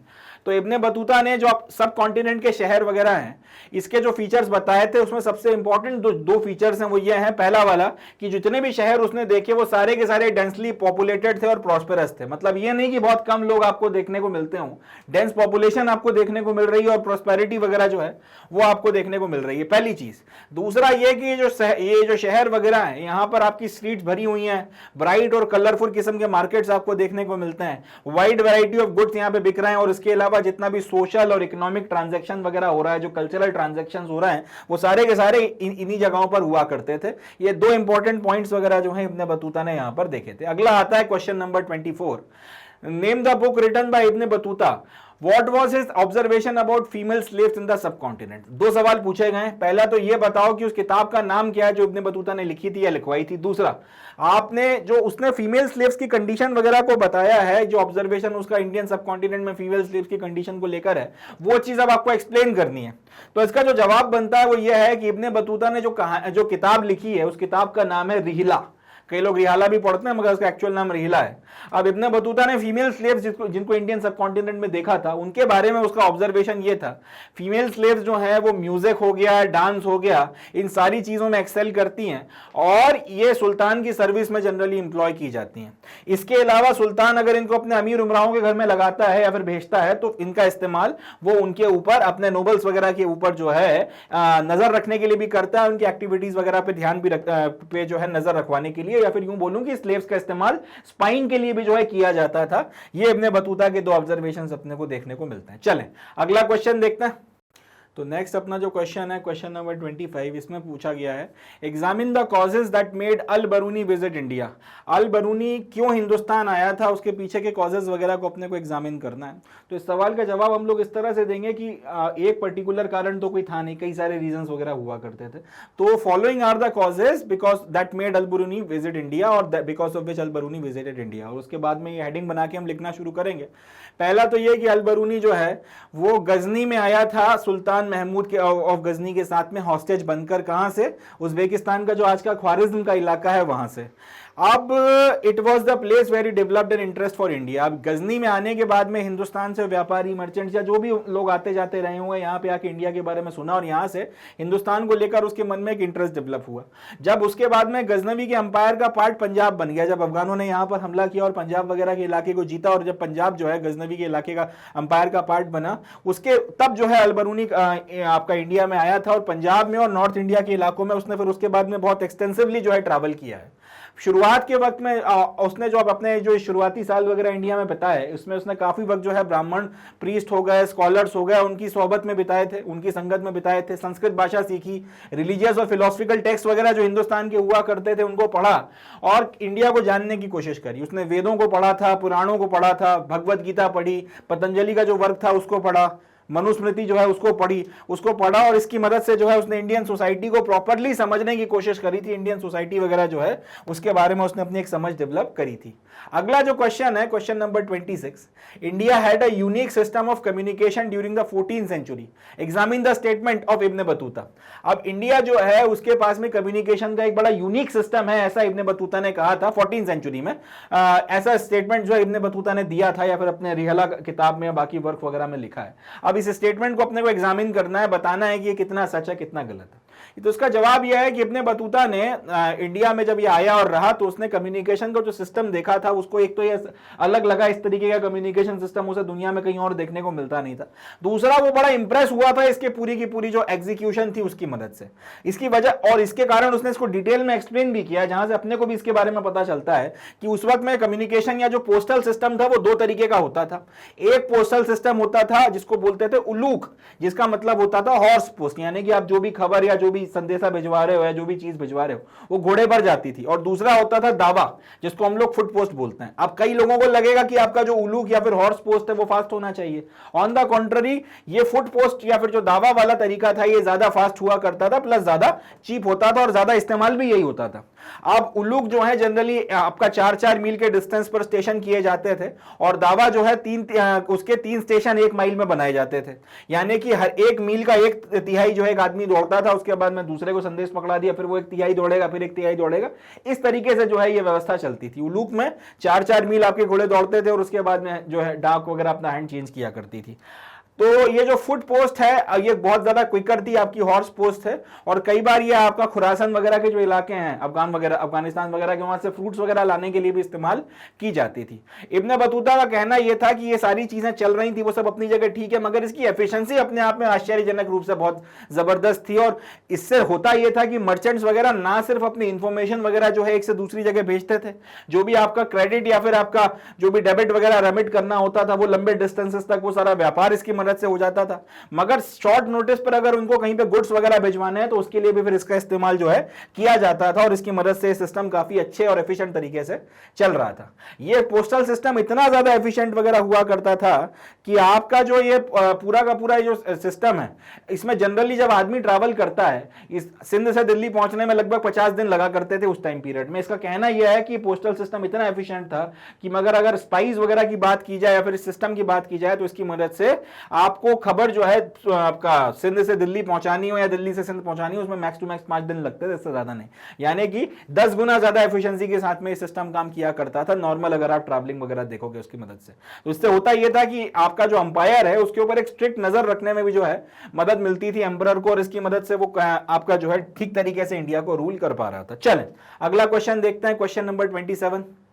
तो क्वेश्चन नंबर 27 में अब इन्होंने हमसे बोला है examine why Bernier describe the Mughal town as camp towns. अब अपने को यह बताना है कि बर्नियर ने मुगल टाउन्स को कैंप टाउन्स क्यों बोला है। तो इसका जवाब हम लोग ऐसे लिखेंगे, बर्नियर ने मुगल टाउन्स को camp towns in following reasons के कारण बोला है। पहला कि कैंप टाउन से पहली बात तो ये कि इसका मतलब ये था कि ये टाउन्स वगैरह डिपेंड करते थे इंपीरियल कोर्ट के ऊपर अगर इनके सर्वाइवल की बात आती है, यानी कि ये शहर सर्वाइव तभी तक करेंगे या प्रॉस्पेरस तभी तक रहेंगे जब तक यहाँ पर इंपीरियल कोर्ट लगेगा। जैसे यहाँ पे इंपीरियल कोर्ट लगना बंद हो जाएगा तो ये कैंप टाउन्स वगैरह, ये जो आपके जो शहर हैं इनकी वैभवता जो है वो खत्म हो जाएगी और जो भी प्रॉस्पेरिटी देखने को मिल रही है वो भी डिसअपियर हो जाएगी। इसका मानना यह था बर्नियर का कि जो कैंप टाउन है वो एग्जिस्टेंस में सिर्फ तभी तक आता है जब आपका इंपीरियल कोर्ट यहाँ पे मूव करता है, और उसके बाद जैसे ही कोर्ट यहाँ से निकलता है, बादशाह यहाँ से कहीं और चला जाता है इंपीरियल कोर्ट को लेकर, तो रैपिडली जो है ये अपना इंपॉर्टेंस या फिर अपना रेलेवेंस वगैरह खो देते हैं। ये सिर्फ तभी तक सिग्निफिकेंट रहते हैं जब तक आपका पैट्रोनेज इनको मिलता है, और जैसे इनका पैट्रोनेज मिलना बंद हो जाता है वैसे ही इनका सत्यानाश हो जाता है, इनकी इकोनॉमिक फाउंडेशन वगैरह जो है सब खराब हो जाती हैं, क्योंकि अलग से इनके पास में अपनी कोई इकोनॉमिक फाउंडेशन नहीं है जिसके बेसिस पर एक शहर अपने सर्वाइव करना है। सबसे बढ़िया एग्जांपल है फतेहपुर सीकरी, जब तक अकबर रहा तब तक वो शहर प्रॉस्पेरस रहा, मगर जैसे अकबर वहां से हटा उसके बाद में उसका कचरा हो गया, और आज की तारीख में फतेहपुर सीकरी को हम लोग एक बहुत ज्यादा कह सकते हैं कि कोई बहुत प्रॉस्पेरस या बड़ा शहर जो है उसके रूप में आप नहीं जानते। आज की तारीख में भी अगर नहीं बोले आप तो खैर वहां पे भी इकोनॉमिक वगैरह होती होगी, मगर मेडिवल टाइम की भी बात करें जब दिल्ली वगैरह कैपिटल शिफ्ट हो गई थी उसकी, तो कुल मिला के यह है कि मुगल पीरियड में लगभग 15% के करीब जो है पॉपुलेशन इन कैंप टाउन्स में रहा करती थी, और लगभग इतनी पॉपुलेशन जो है यूरोप में भी रहा करती थी आपका शहरों में, मगर बर्नियर ईयर के अनुसार इतना ये 15% पॉपुलेशन के पॉइंट ऑफ व्यू से भी देखा जाए तो शहर उस तरीके के प्रॉस्पेरस नहीं थे। तो इस तरीके से जो है अपना ये जवाब बनकर खत्म होता है और इसी के साथ में अपना सेक्शन बी जो है वो भी पूरा हो जाता है एंड इसी के साथ में अपना सैंपल पेपर भी जो है वो यहाँ पर खत्म होता है। अब अपन लोगों ने सेक्शन ए, उसके बाद में सेक्शन ई, उसके बाद में सेक्शन सी, उसके बाद सेक्शन डी एंड फाइनली हम लोगों ने सेक्शन बी जो है उसे कर कर खत्म कर दिया और इस तरीके से अपना सैंपल पेपर जो है अपन ने निपटाया। चल आगे बढ़ते हैं। तो फाइनली इस तरीके से हम लोग हमारे पेपर के कंक्लूजन पे पहुंचते हैं। अब ये जो तरीका है इसको अगर आप फॉलो करते हो, इसका अगर आप पालन करोगे तो देखिए इसका फ़ायदा आपको ये इस तरह से मिलेगा कि ये इस तरह से पेपर करने के बाद में, जैसा कि मैंने पहले भी कहा था, सेक्शन ए के 21 नंबर, उसके बाद में आपका सेक्शन ई के 5 नंबर, ये 26 नंबर तो आप शॉर्ट सिक्योर कर लोगे। इसके बाद में यहाँ पर जो आपने टाइम बचाया है, ये सारा का सारा जो सेक्शन करने में आपको 30-35 मैक्स टू मैक्स 40 मिनट लगे हैं। उसके बाद में आप यहाँ पर 40-50 मिनट अगर अपने देते हो, 40 मिनट अगर सेक्शन सी पे खर्च करते हो तो यहाँ 24 में से मैक्सिमम मार्क्स वगैरह फैच करना आपके लिए आसान हो जाएगा। और उसके बाद में सेक्शन नंबर डी और सेक्शन नंबर बी के बारे में भी यही बात कही जा सकती है कि कुल मिला के यहाँ पे 28-30 मार्क्स आपके स्टेक पे लगे रहेंगे। तो यहाँ पे भी 30 मार्क्स जो दोनों के टोटल हैं इसमें से मैक्सिमम नंबर निकालना अपने लिए पॉसिबल हो जाएगा। इसके अलावा आप काफ़ी ज़्यादा टाइम बचा ले जाएंगे जिसमें अपन पेपर वगैरह जो है उसको हम ढंग से एनालिसिस कर सकते हैं, उसको पढ़ के एक बार फिर से देख सकते हैं, कहीं कुछ गलती वगैरह है तो उसको मॉडिफाई कर सकते हैं और इंश्योर कर सकते हैं कि मैक्सिमम से मैक्सिमम नंबर आपको मिल सकें। तो ये जो तरीका है इस तरीके से अपने को सैंपल पेपर को करना है। So with this we come to the end of today's session. Next session में अगला जो सैंपल पेपर है उसके साथ में हम लोग मिलेंगे, बट आज का जो सेशन है इसको यहीं पर समाप्त करते हैं। अब अंत करने के पहले मैं आपको बताना चाहूंगा, जैसा कि सेशन की शुरुआत में ही हमने आपको बताया था कि मैग्नेट ब्रेन्स पर सारा quality educational content exclusively free of cost आपको प्रोवाइड कराया जाता है। तो ये सारा का सारा कंटेंट आप यूट्यूब का जो चैनल है उसकी मदद से, या फिर आप मैग्नेट ब्रेन्स की वेबसाइट पर जाकर या फिर ऐप की मदद से इसको एक्सेस कर सकते हैं, या आपके मोबाइल फ़ोन, टैबलेट, पीसी सब पर चल जाएगा। तो इसका जितना हो सके उतना इसका फ़ायदा उठाएं और ये सारा जो क्वालिटी एजुकेशनल कंटेंट है इसको कंज्यूम करें, इसको एक्सेस करें। इसके अलावा अगर आपको नोट्स की ज़रूरत है तो वो हार्ड कॉपी और सॉफ्ट कॉपी के फॉर्म्स में, बुक्स या ई बुक्स के फॉर्म में आपको अवेलेबल करवाए जाते हैं। इनके भी लिंक्स आपके डिस्क्रिप्शन में दिए गए, तो इनको एक्सेस करें। इनकी मदद से अपने नोट्स वगैरह भी आप ले सकते हैं, रिवाइज करें, प्रिपरेशन में किसी तरीके की कमी ना रखें, आगे बढ़ते चलें एंड मोस्ट इंपॉर्टेंटली जुड़े रहें मैग्नेट ब्रेन्स के साथ। इसी नोट पे calling it the day and concluding the session. खुश रहें, हंसते मुस्कुराते रहें, जुड़े रहें मैग्नेट ब्रेन्स के साथ। थैंक यू, जय हिंद।